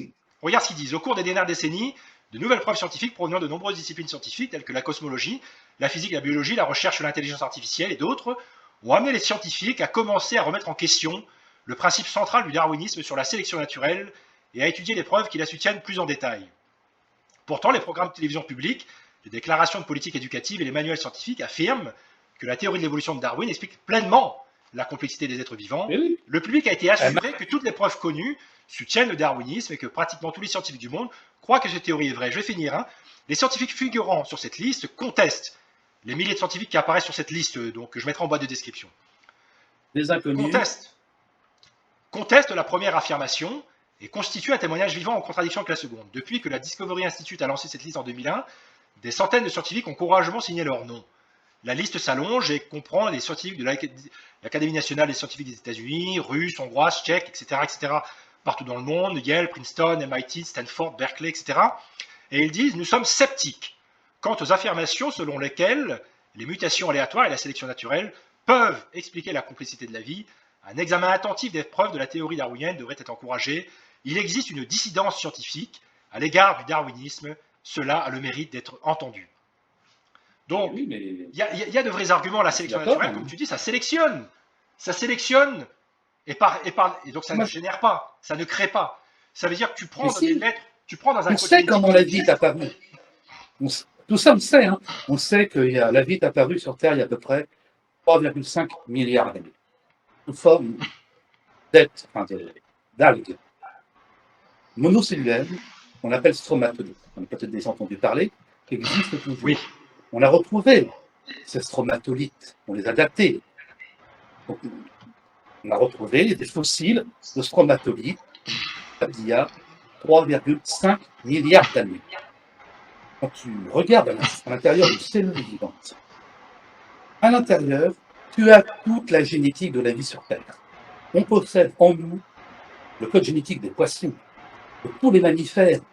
On retrouve à peu près 95% de notre patrimoine génétique au sein des chimpanzés. Par contre, l'inverse n'est pas vrai. On ne retrouve pas 95% du patrimoine génétique du chimpanzé dans celui de l'humain. Pourquoi? Parce que le patrimoine génétique du chimpanzé, c'est ça. C'est ça. L'homme, c'est ça. Et on retrouve 99% de notre patrimoine et le chimpanzé. Et on retrouve notre patrimoine et les plantes, les arbres, les bananes, les fougères, les bananes, 30 à 40%. Qu'est-ce que ça veut dire? Ça veut dire que l'homme n'est pas propriétaire de ses gènes. Que les gènes sont apparus avec les stromatolites. Un stromatolite, c'est une cellule vivante qui contient à elle seule la gamme génétique sur Terre et même au-delà. La vie commence là, commence sous forme d'algues monocellulaires microscopiques qu'on appelle stromatolites, qui se sont organisées au fil des millénaires et même au-delà, pour donner des êtres de plus en plus complexes, pour donner des premiers êtres vivants, mammifères, vertébrés dans l'eau, puis ensuite les reptiles, les mammifères et l'homme. Il y a vraiment, on est capable de retracer toute la courbe de la vie, du stromatolite à l'homme. Maintenant, là où il y a des mystères, c'est effectivement comment la vie est passée du carbone, de la de l'inerte à la vie. Là, il y a des mystères. Selon toi, l'ancêtre commun entre le chimpanzé et l'homme remonte à combien de temps? C'est pas une question piège, il n'y a pas de... approximativement. Au moins plusieurs milliards d'années, je pense. Milliards d'années? Non, millions d'années, il faut remonter à plusieurs millions. Les dinosaures ont disparu il y a 65 millions d'années. Donc déjà, Non, mais bien sûr, non, mais t'as raison, fortement. t'as raison. Voilà, c'est pas une colle. L'homme n'a pas pu vivre avec, parce qu'évidemment, dans ton modèle, l'homme vivait parmi les dinosaures. Non, faux. On ne serait pas là en train de discuter. Si les dinosaures n'avaient pas disparu, il y aurait pas de, ils seraient toujours là. Hein. Il n'y aura pas d'être humain sur Terre. Hein. Alors, On peut je pas reviendrai un cohabiter. peu plus sur les dinosaures peut-être après, mais je voulais Mais pour t'aborder répondre à sur ta le question, je dirais allez, quelques millions d'années. 10 Voilà, 10 millions d'années. Je dirais 10 voilà. millions Non, d'années. mais c'est bien ce que tu as dit, parce qu'en Allez, fait, les évolutionnistes disent que c'est entre 3 et 13 millions d'années. Et c'est pas loin. voilà, bien sûr. Et en fait, quand tu regardes la différence des codes génétiques, il y a environ 400 millions de lettres différentes entre les chimpanzés et les hommes. Et avant que je développe là-dessus, c'est vrai qu'on est similaire génétiquement à des souris et à beaucoup de choses. Il y a une certaine logique à ça, c'est parce qu'on a des besoins similaires. Respirer, marcher, des systèmes immunitaires. Lié à notre environnement. Voilà. Voilà. Donc c'est vrai que si on a besoin de manger, de respirer, d'entendre, etc., bien, c'est comme si on a des ponts de différentes natures, parce que ils peuvent être différents, mais c'est vrai qu'ils servent à des nécessités communes. Donc, la similitude entre les espèces, génétiques ou dans le fonctionnement, n'est pas nécessairement due à une évolution ou due à une ascendance commune. Ça peut aussi être dû à un concepteur en commun qui a appliqué les mêmes méthodes de conception dans différentes créatures, un peu comme on applique la roue dans différentes conceptions. C'est pas qu'une brouette a évolué d'une voiture, qu'une voiture a évolué d'une brouette, mais c'est que la roue c'est tellement efficace qu'on la réutilise. Maintenant, pour revenir sur les chimpanzés. En quelques millions d'années, les scientifiques disent que tu ne peux pas fixer plus de 1000 mutations bénéfiques. Tu dois en mettre 400 millions en quelques millions d'années. Déjà, les mutations, ces mutations qui permettent les différences, c'est ce qui cause des cancers. C'est ce qui cause des maladies génétiques. Ça, c'est le processus que mettent en avant les évolutionnistes. Des processus qui sont extrêmement délétères. Et donc, tu n'as pas le temps en quelques millions d'années de créer ces différences, ces 400 millions de différences. Et en Non, fait, la sélection naturelle. Tu ne peux pas créer 400 Les millions de différences. non, les mutations qui engendrent, on va dire, des maladies ou des mauvaises mutations, ces êtres ne survivent pas. Ce sont les autres qui survivent. Non, les mutations sont légèrement délétères. Et elles ne sont pas filtrées par la sélection naturelle parce qu'elles sont légèrement délétères. On le voit aujourd'hui, on se passe les mutations génétiques de génération en génération. Il y a des mutations qui sont très sévères. La plupart sont neutres ou légèrement délétères. Ça veut dire qu'elles s'accumulent dans le génome et elles ne sont pas filtrées. C'est pour ça que je te dis qu'en quelques millions d'années, tu ne peux pas le faire à coup de sélection naturelle. Ça, c'est énorme. Et l'entropie génétique, maintenant. L'entropie génétique dit qu'on accumule 60 à 100 mutations génétiques par génération. Les modélisations montrent que, en quelques dizaines de milliers d'années, toutes les créatures sont éteintes. Un peu comme la population des léopards, qui est très malade. Parce qu'en fait, tu as tellement de maladies génétiques que tu atteins le crash génétique. Tu ne peux pas te maintenir sur des millions d'années. Ça, c'est une preuve qui est forte. Maintenant, on a les fossiles vivants. On a des fossiles vivants, comme le Selacanthe, on en a plein, qui ont existé, Pas vraiment possible. qui ont existé selon la colonne géologique interprétée par les évolutionnistes il y a des centaines de millions d'années, qui ne sont plus présentes dans les couches plus hautes, mais qui sont vivants aujourd'hui. Et ça prouve que les colonnes géologiques ne s'expliquent pas par le temps. Parce que sinon, des créatures qui ont disparu, elles auraient disparu définitivement. Parce que vous dites que deux créatures qui ne sont pas trouvées ensemble n'ont pas vécu ensemble. L'homme et les dinosaures n'ont pas été trouvés ensemble, donc ils n'ont pas vécu ensemble. Maintenant, selon le déluge, qui a emporté des zones écologiques différentes, commençant dans la mer, emportant les animaux marins, c'est pour ça qu'on a les fossiles marins qui apparaissent en premier, qu'après on a des amphibiens, et qu'après on a des reptiles, et puis des mammifères, etc. Parce que ça représente le déluge progressif, qui emporte les créatures selon des zones écologiques. Et d'ailleurs, les traces des animaux apparaissent avant les animaux dans la colonne géologique, pour beaucoup d'animaux. Pour les trilobites, même pour les dinosaures dans l'Amérique du Nord, les traces de dinosaures apparaissent avant les dinosaures. Pourtant, les traces sont difficiles à fossiliser. Mais on les a fossilisées avant. Pourquoi? Parce que les animaux fuyaient des vagues, elles ont laissé leurs empreintes, et par un reflux peut-être, elles ont été emportées. Et donc, comme on a des fossiles vivants aujourd'hui, qui sont apparus en premier, qui n'apparaissent plus tard, mais qui vivent aujourd'hui, ça montre en fait que c'est pas le temps. Et comme les dinosaures, ils ont disparu partout sur Terre, ça montre qu'il nous faut un événement global pour faire disparaître les dinosaures. C'est On en avait faux, c'est au moment faux. antarctique. Quand Donc il nous faut un déluge il y a eu mondial la, pour disparaître les dinosaures. quand il y a eu la disparition des dinosaures, la vie ne s'est pas éteinte sur Terre. Ce sont les grands mammifères qui ont disparu. La Terre n'est pas devenue stérile du jour au lendemain. La vie a continué son œuvre. D'ailleurs, on a suivi l'apparition des plantes à fleurs et des insectes. Voilà, ça a explosé. On parle d'une véritable explosion des plantes à fleurs. Avant, c'était des fougères. Donc la vie n'a pas disparu. Parce que Alors comment tu il y a expliques certainement eu un énorme Comment tu expliques les cataclysme. fossiles vivants Comment tu expliques les fossiles vivants et les Le fossiles sélacanthe. multicouches? Mais le sélacanthe, c'est un poisson, c'est pas un faux. On dit fossile vivant parce que c'est le plus vieux poisson. On estime que c'est le plus vieux poisson. Mais c'est pas un fossile. Voilà. Bah, il y a des fossiles du retrouve. sélacanthe, c'est ça que je veux te dire.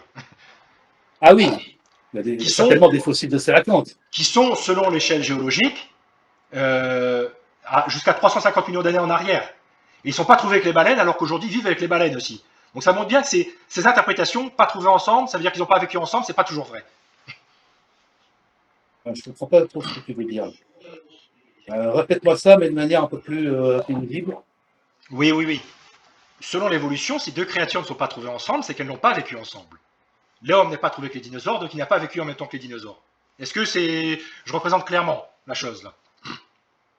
Pourtant, on a des exemples de créatures qui ne sont pas trouvées ensemble dans l'enregistre fossile, mais qui sont trouvées ensemble aujourd'hui, parce qu'ils sont encore vivants. Je ne sais pas trop où tu veux en venir. Moi, ce que je peux te dire, ce que je peux t'affirmer. Pourquoi les fossiles vivants apparaissent au bas de la colline géologique et n'apparaissent plus en haut, mais vivent encore aujourd'hui? Ils auraient dû apparaître tout le long de la colonne géologique, en principe, non? Selon le principe de l'évolution, si on n'apparaît pas dans une couche géologique, c'est qu'on n'a pas existé à ce moment-là. Alors là, je pense que tu essaies de m'embrouiller. Voilà. Je pense que tu essaies de sophistiquer volontairement ton discours pour le rendre un peu plus, comment dire, intelligent et faire en sorte que je ne comprenne rien. Je pense que si tu es capable de formuler ça avec des mots simples, c'est qu'il y a embrouille. Là, tu me parles de couches géologiques. Moi, ce que je sais, j'ai une amie qui est archéologue. Donc, elle m'a expliqué un petit peu comment ça marchait. Quand on trouve des fossiles dans une couche, on peut dater l'âge de ce fossile à partir de cette couche. C'est ça. Je sais qu'il y a différentes. Parce que moi, il y a la mine d'or. Les grandes falaises, on voit parfaitement les couches de sédiments. Voilà. Donc, on est parfaitement capable de dater ces couches. Quand on trouve des fossiles dans ces couches, on sait. C'est comme les carottes cryogéniques, tu sais, les carottes de glace. Mais restons sur les couches géologiques. De mesurer. Non, mais c'est des couches géologiques de glace. On est capable de connaître la composition de l'air à telle ou telle époque. C'est la même chose. Tu vois. Et ensuite, on retrouve dans ces fossiles du carbone. Donc, on peut les dater grâce à la datation au carbone 14. Que mon ami archéologue m'a expliqué, en m'expliquant que ce n'est pas l'alpha et l'oméga. Hein. Il y a d'autres processus.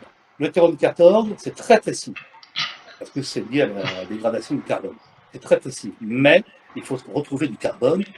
Un caillou, on ne peut pas le dater au carbone 14. Mais un fossile, on peut. Et c'est comme ça qu'on a des données précises de la datation des fossiles qu'on retrouve. Par contre, ce qui est vrai, on cherche encore, on n'a pas forcément retrouvé de fossiles qui feraient le lien entre l'homme et le singe. D'ailleurs, on dit singe, peut-être c'est un ancêtre commun du singe. Tout à fait. On est d'accord, on veut précis, ça veut dire un ancêtre commun. C'est vrai, on ne l'a pas retrouvé encore, et peut-être qu'on ne le retrouvera jamais.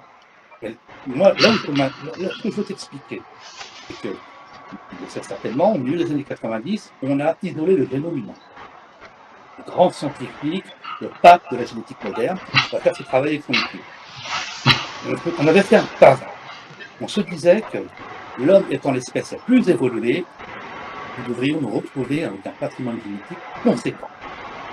Et la surprise a été de taille, puisque nous faisons partie des espèces animales et végétales confondues qui avons le patrimoine génétique le plus faible, le plus pauvre.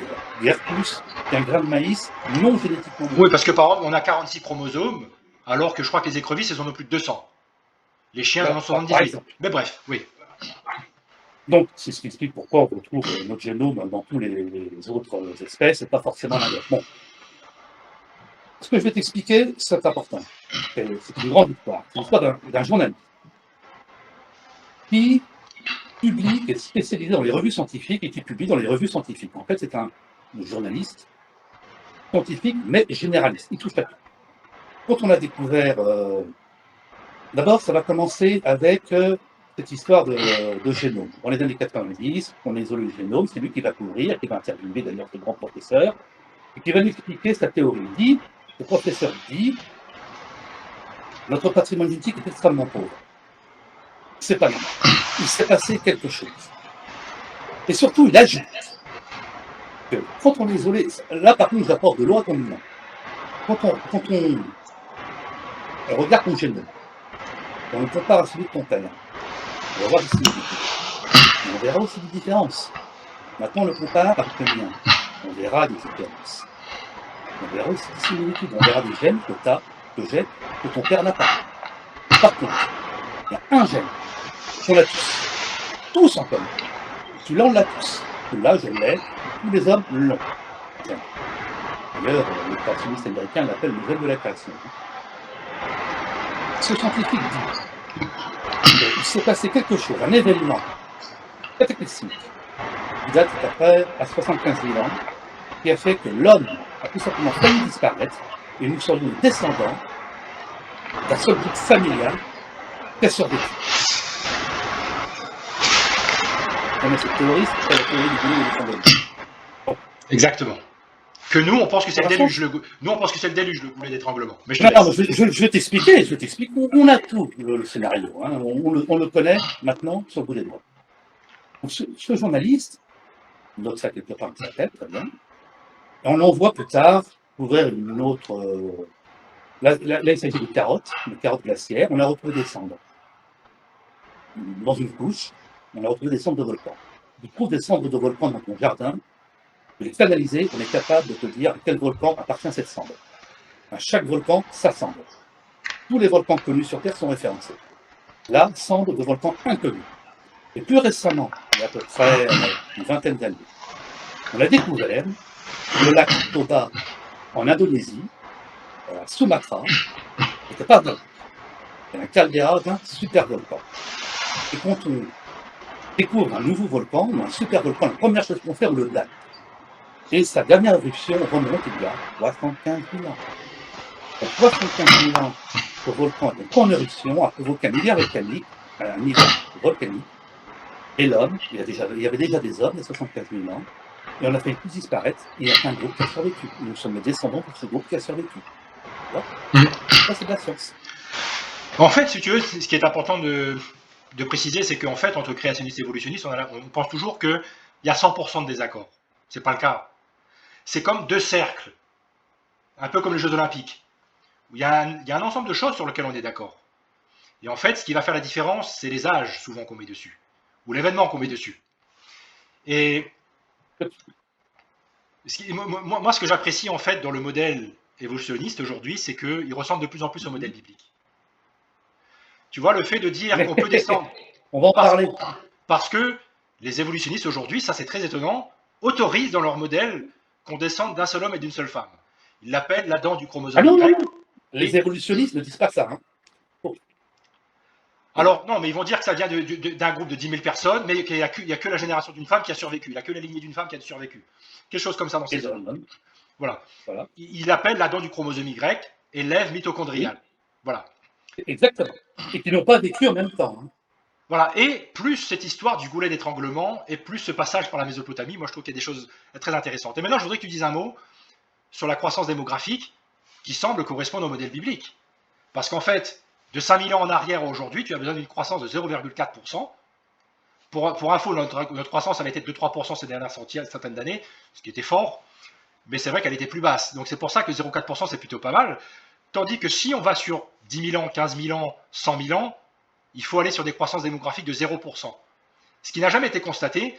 Et aujourd'hui, on voit que les pays les plus pauvres, les pays qui ont le moins d'hôpitaux, des choses comme ça, c'est là où il y a le plus de croissance démographique. Il y a toujours eu une croissance démographique. La croissance démographique correspond parfaitement à une histoire de 5000 ans. de repopulation après le déluge, après le goulet d'étranglement génétique. Et ça, c'est super parce que dans le modèle évolutionniste, on est obligé d'avoir une croissance de 0%, qui ne correspond à aucune donnée d'observation. Un peu comme la décroissance du champ magnétique dont je parlais. Donc, tu peux peut-être nous dire un mot sur cette croissance. Et après, voilà. Moi, j'avais encore 2 sujets. Après, je pense qu'on terminera. Mais si tu peux juste me répondre sur cette croissance. Et après, on lancera les 2 derniers sujets. Alors pour moi, la croissance, c'est quelque chose, on va dire, de très aléatoire. La plupart de la reproduction, en fait, des êtres humains. On sait très bien que les êtres humains et les êtres vivants, pour se reproduire, ils ont besoin de conditions. Si les conditions ne sont pas favorables, forcément, la croissance sera en berne, et si tout se passe en France, la croissance est en berne. Dans les pays sous-développés, eh ben, pourquoi ils font des enfants à terre les rivaux? Parce qu'ils n'ont pas, comme nous, les moyens de contraception. Bien sûr. C'est dans les pays développés qu'il y a le moins de croissance, en fait. Voilà, c'est ce que je te dis. Parce que les pays développés sont en train de... Mais ce que je veux dire, c'est qu'on est capable de faire des études de croissance démographique de l'humanité, l'histoire de l'humanité, et ça marche parfaitement bien dans une histoire de 5000 ans. Alors, si tu adhères à ces études, alors tu adhères au fait qu'il y avait déjà des hommes il y a 75 000 ans sur Terre. Voilà. C'est ce que non, parce que sur 75 000 ans, il faudrait qu'il y ait une croissance de 0%. Ça, j'y adhère pas, parce que ça n'a jamais été observé. On a toujours une croissance de moins de 0,1, 0,2, 0,3. Même dans les pires périodes de l'histoire, il y a toujours une croissance démocratique positive. Vous pouvez toujours dire qu'il y a une période à 0%, mais c'est vrai qu'il n'y a pas de preuve là-dessus. On pense qu'il y avait à peu près entre 500 000 et 1 million d'êtres humains il y a 75 000 ans. Bon, et quand tu réfléchis bien, si tu fais ça sur le temps que tu dis là, on devrait retrouver des milliards de corps. Parce qu'une population d'1 million qui se maintient à 1 million, ça représente des milliards de corps. On retrouve une poignée d'êtres humains dans les sols, alors qu'à priori, c'était un âge où les gens enterraient les morts. Côté démographique, ça colle pas du tout. Je voudrais t'entendre parler sur le processus de fossilisation. On est à 1h30 de vidéo. J'adore ce débat-là. On en refera si tu es d'accord. Je voudrais que tu me dises un mot sur la fossilisation, parce qu'aujourd'hui, on se rend compte que ces couches géologiques ne se déposent pas une couche par an. En fait, on voit qu'il faut des processus catastrophiques, parce que pour fossiliser des dinosaures, il faut des innovations. Des milliers d'années. Des millions. Il faut des milliers. Le processus de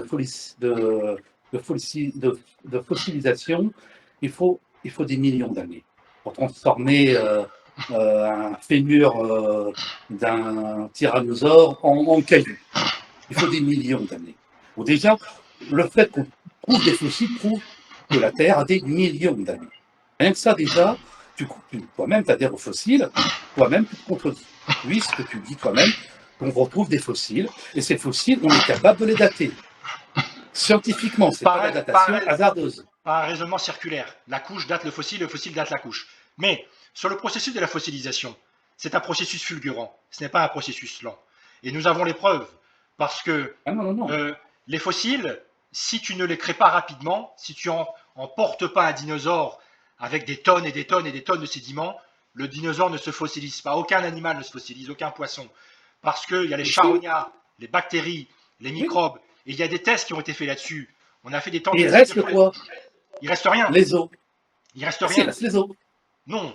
Même les êtres humains, par exemple, qui sont morts dans des naufrages, Titanic ou autres, on ne retrouve plus leurs ossements. Parce que l'eau a bouffé leurs ossements. En fait, tu ne peux pas faire fossilisation lentement. Parce que en fait, les corps se dégradent, sont pris par tout est arraché en fait. Et donc c'est pour ça qu'il faut un processus très rapide. Et il y a des tests qui ont été faits là-dessus. Alors moi je vais être très clair. Hein. J'habite en Brière, le parc régional de Brière. C'est une forêt. Enfin, c'est pas un marais, c'est une forêt vierge. Il y a eu un raz-de-marée qui a tout recouvert. Cette forêt existe toujours à l'état fossile. On appelle ça le morta. Le morta est enfoui dans l'eau. Le morta est là depuis des millions d'années. C'est du bois, le morta. Hein. C'est même pas du bois fossilisé, mais ça reste du bois. Tu vois, quand tu le sors de l'eau, le morta, c'est increvable. Mais dès que tu le sors de l'eau, au bout de quelques années, il commence à pourrir. En réalité, c'est quand tu sors le fossile de son environnement qu'il se dégrade. Mais tant qu'il est protégé par l'eau, par exemple pour le morta, eh bien, dans 10 millions d'années, tu le retrouveras tel quel. Cette forêt, elle date d'il y a des millions d'années. pas 10 000 ans. Le scénario, s'il y a eu un raz-de-marée, le parc régional de la Brière est légèrement en dessous du niveau de la mer.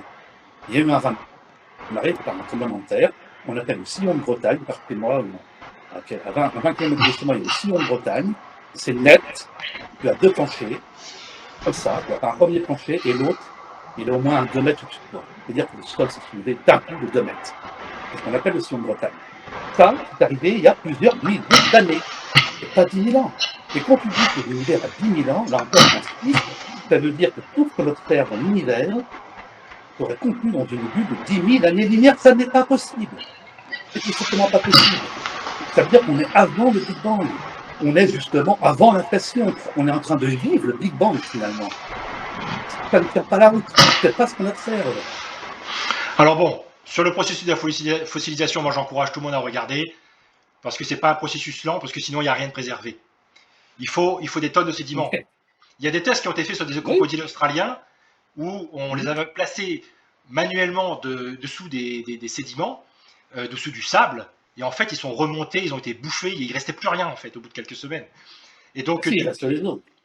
non, c'est désarticulé, il y a plus quelque chose de Oui, fin. c'est désarticulé, mais on retrouve les os. On est capable à partir Tu n'as plus quelque chose de reconnaissable, tu n'as plus quelque chose d'aussi si, artistique que tu as dans le registre fossile. Quand tu as une côte, tu vois bien que c'est une côte. Tu vois, quand tu as une vertèbre, tu vois bien que c'est une vertèbre.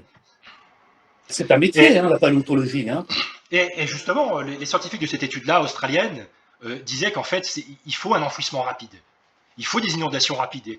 Et si tu as une inondation, un raz-de-marée, on a vu ça quand il y a des éruptions volcaniques comme au Mont-Sainte-Hélène, où en fait, en quelques heures, tu as plusieurs mètres de couches géologiques qui se déposent. Et là-dedans, tu as des fossiles. Là, tu parles.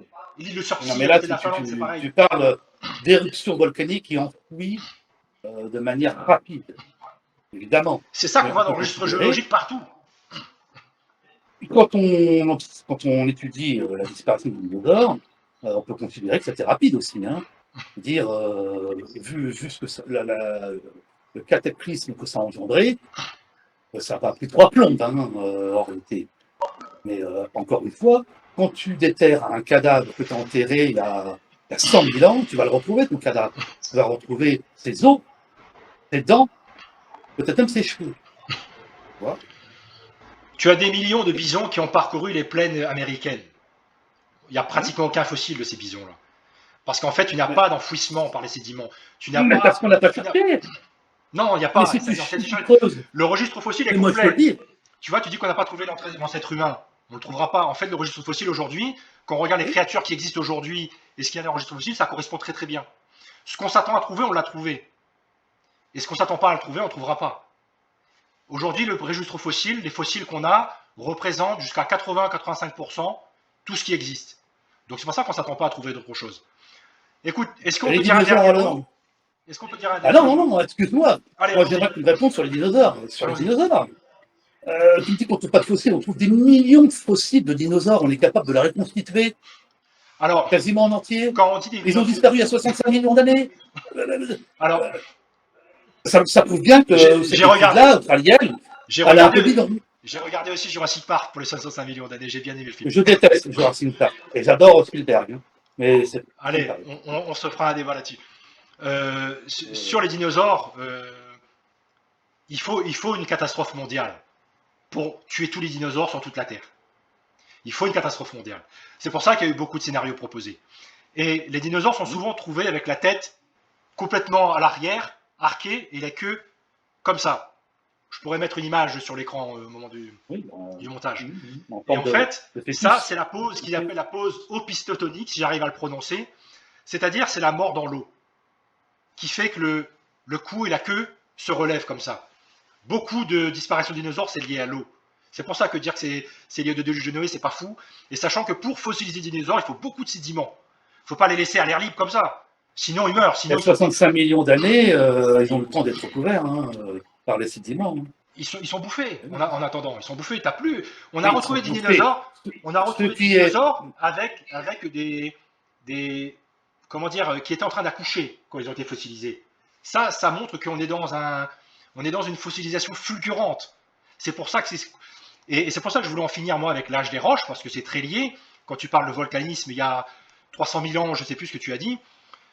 La datation radiométrique aujourd'hui, c'est une discipline qui est remise en question même par des évolutionnistes parce que les différents labos, les différentes dates ne donnent jamais les mêmes choses. Et quand on a des roches d'âge connu, un volcan qui a explosé à Hawaï, au Mont Sainte-Hélène pour y revenir, ou ailleurs, quand on va prendre un échantillon de roches dont on connaît la formation, c'est-à-dire que par l'histoire, on est capable de donner un âge à cette roche, eh bien la datation radiométrique va nous donner des centaines de milliers d'années ou des millions d'années. Et c'est avec ces méthodes-là que la Terre a été datée à 4,6 milliards d'années.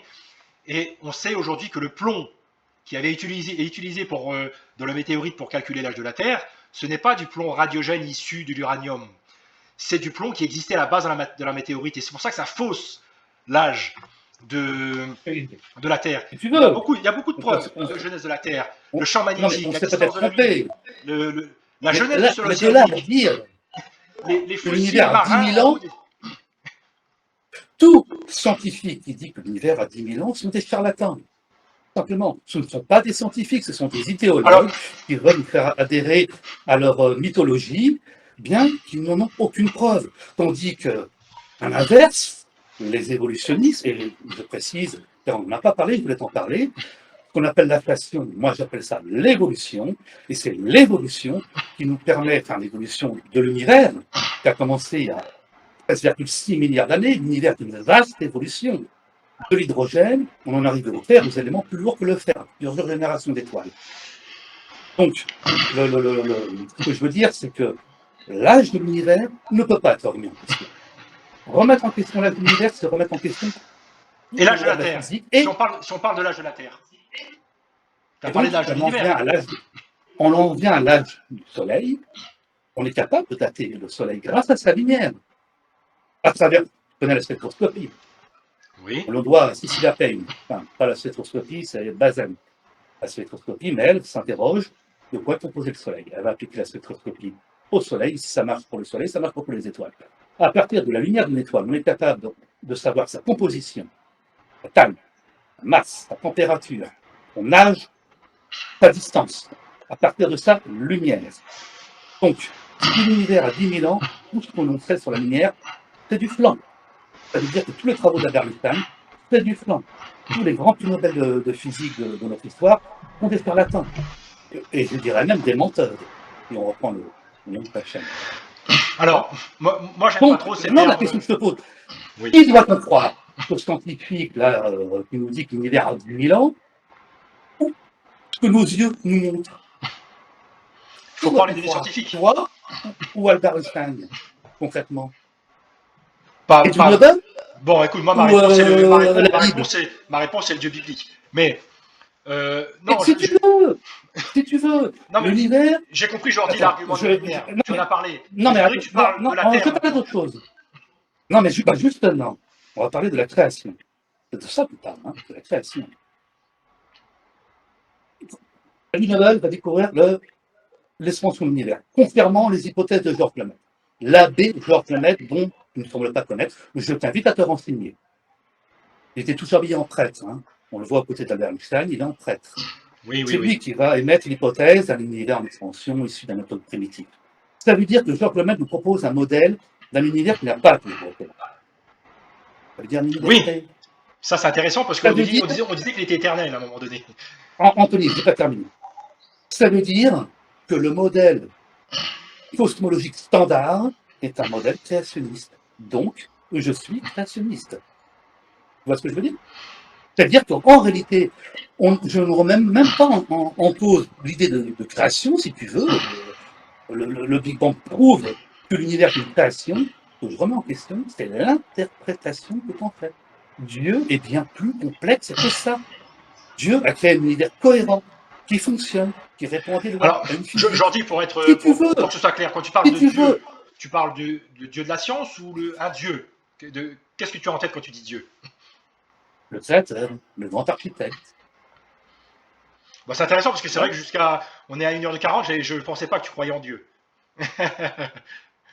Alors, je crois en Dieu pour les besoins de la conversation. Bon, ok. C'est déjà ça. Ok. Je ne veux pas postulat que Dieu existe. Voilà. D'accord. La question n'est pas. C'est le postulat. Mon Dieu voilà. Et demain, tu auras un autre jour, hier était un autre jour, aujourd'hui, là, face à toi, je suis croyant. Voilà. Donc ça, il n'y a pas de débat sur la question, on croit tous les deux en Dieu. Donc ça, voilà. Et donc, moi, ce que je veux te dire, c'est que le Créateur, si tu veux comprendre Dieu, te rapprocher de Dieu, ça devient scientifique. Que font les scientifiques?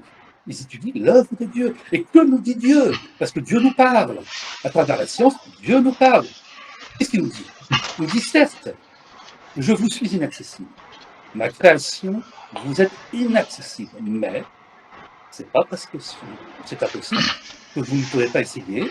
La preuve, tout est sous vos yeux. Je ne vous cache rien. Dieu est un créateur, il est un public. C'est ce que je te disais tout à l'heure.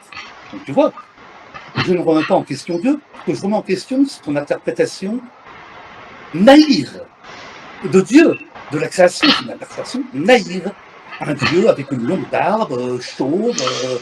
Non. Dieu, Ça, c'est les représentations polythéistes. Dans le christianisme, on n'a jamais représenté qu'une vieille barbe. Mais moi, bon. je veux te dire, Dieu est jeune. Il est taillé de près, il a les cheveux courts, c'est un geek. C'est un passionné de technologie qui nous expose. Voilà. Dieu est un créateur. Il est un public, comme je te l'ai dit.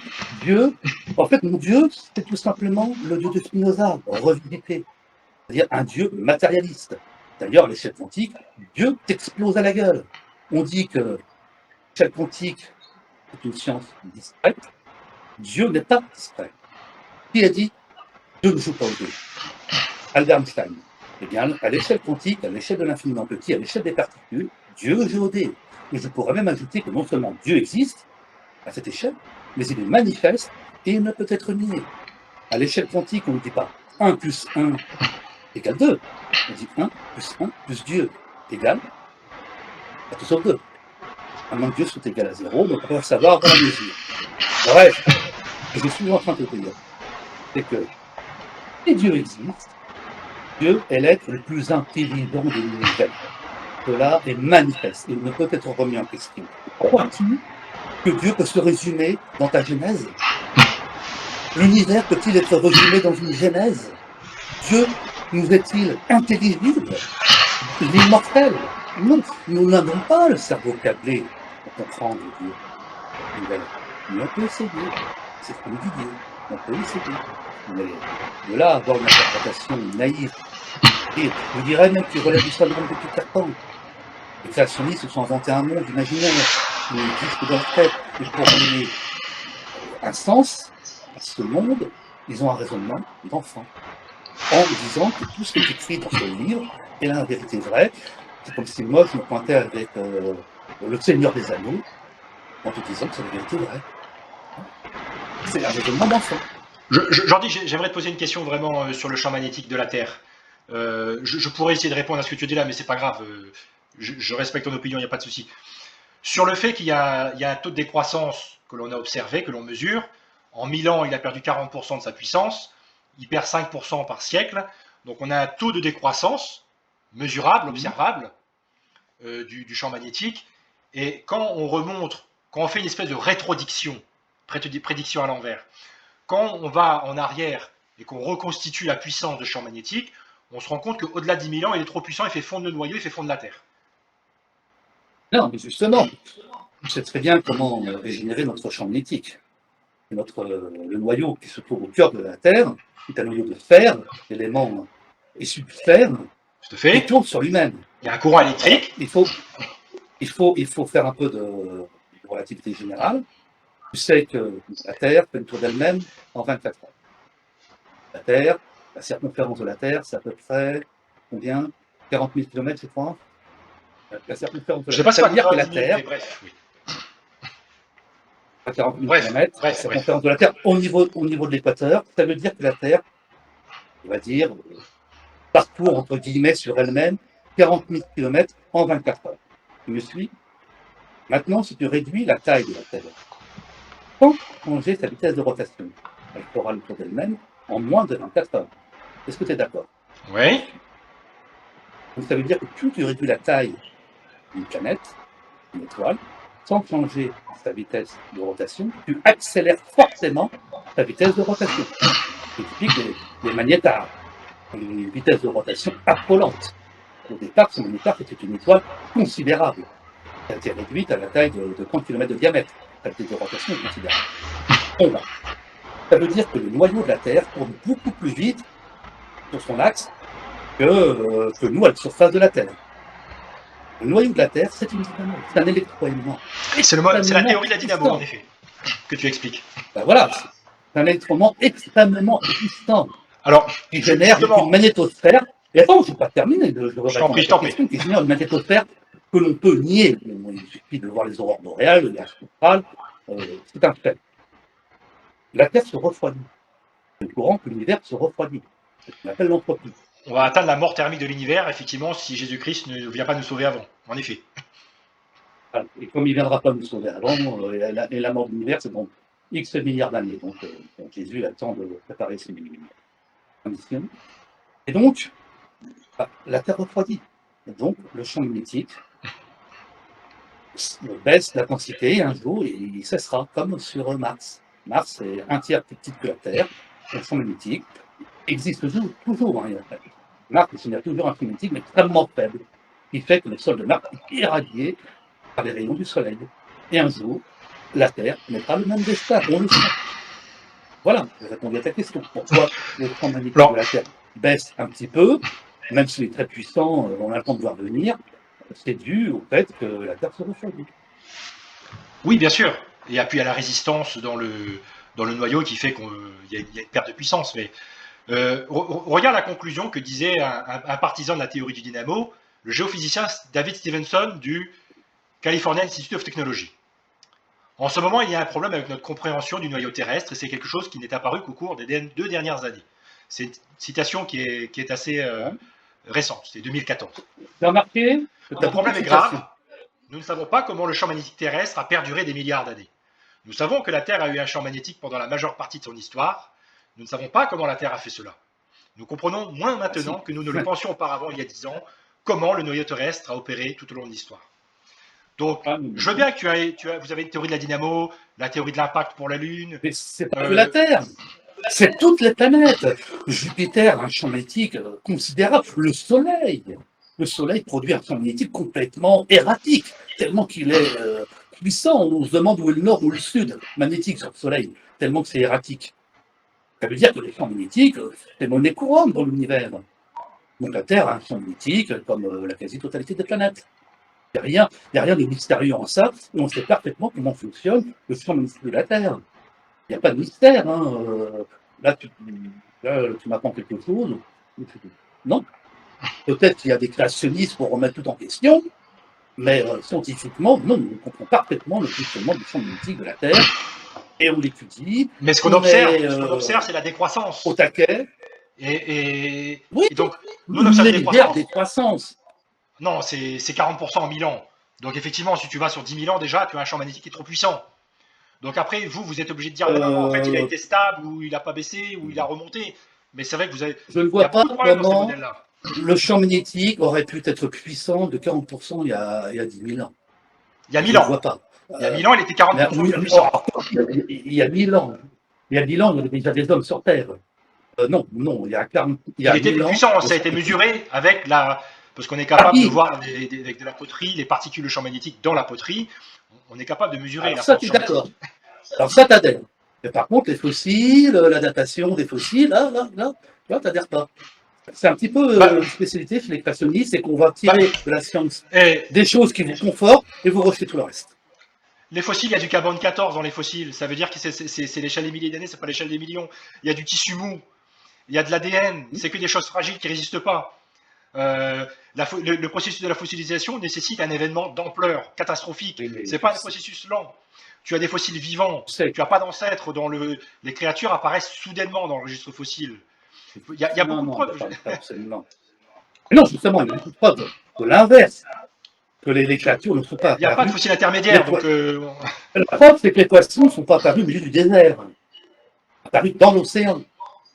Oui. Dire, la nature ne fait pas les choses n'importe comment. D'ailleurs, si on reprend un petit peu l'idée d'Albert Einstein, lui disait que la nature allait au plus simple. Pour faire compliqué, pour faire simple, elle ne va pas faire compliqué. Elle prend le chemin le plus court. Et tu associes ça maintenant à l'inflation, tu associes ça à l'évolution de l'univers, ça donne la vie sur Terre. L'homogénéité, sans parler, le faire, on en trouve partout dans l'univers. L'univers va vers plus d'homogénéité. Et cette homogénéité permet, eh bien, par exemple, la vie est apparue sur Terre grâce à cette homogénéité, grâce au fait, maintenant, dans l'univers, on trouve tous les éléments qui nous composent. Donc, si la vie est apparue sur Terre, on peut considérer que la vie est apparue dans l'univers en même temps. Alors, quelques millions d'années près, on va dire. On n'est pas à millions d'années à l'échelle de l'univers. Hein. Et ce que je veux en venir, c'est qu'une chose ne peut certifier avec certitude à la question y a-t-il de la vie dans l'univers? Réponse est oui. Il y a de la vie dans l'univers. Ce qui veut dire une nouvelle variable d'ajouter à l'équation de la vie. Ok. Ok, écoute, Jordi, je te remercie pour ce débat qui a été très intéressant. Il y aura peut-être d'autres. Et bah écoute, je te laisse éventuellement conclure le dernier mot hein, sur cette vidéo. Que dire de plus? Je pense avoir fait la démonstration.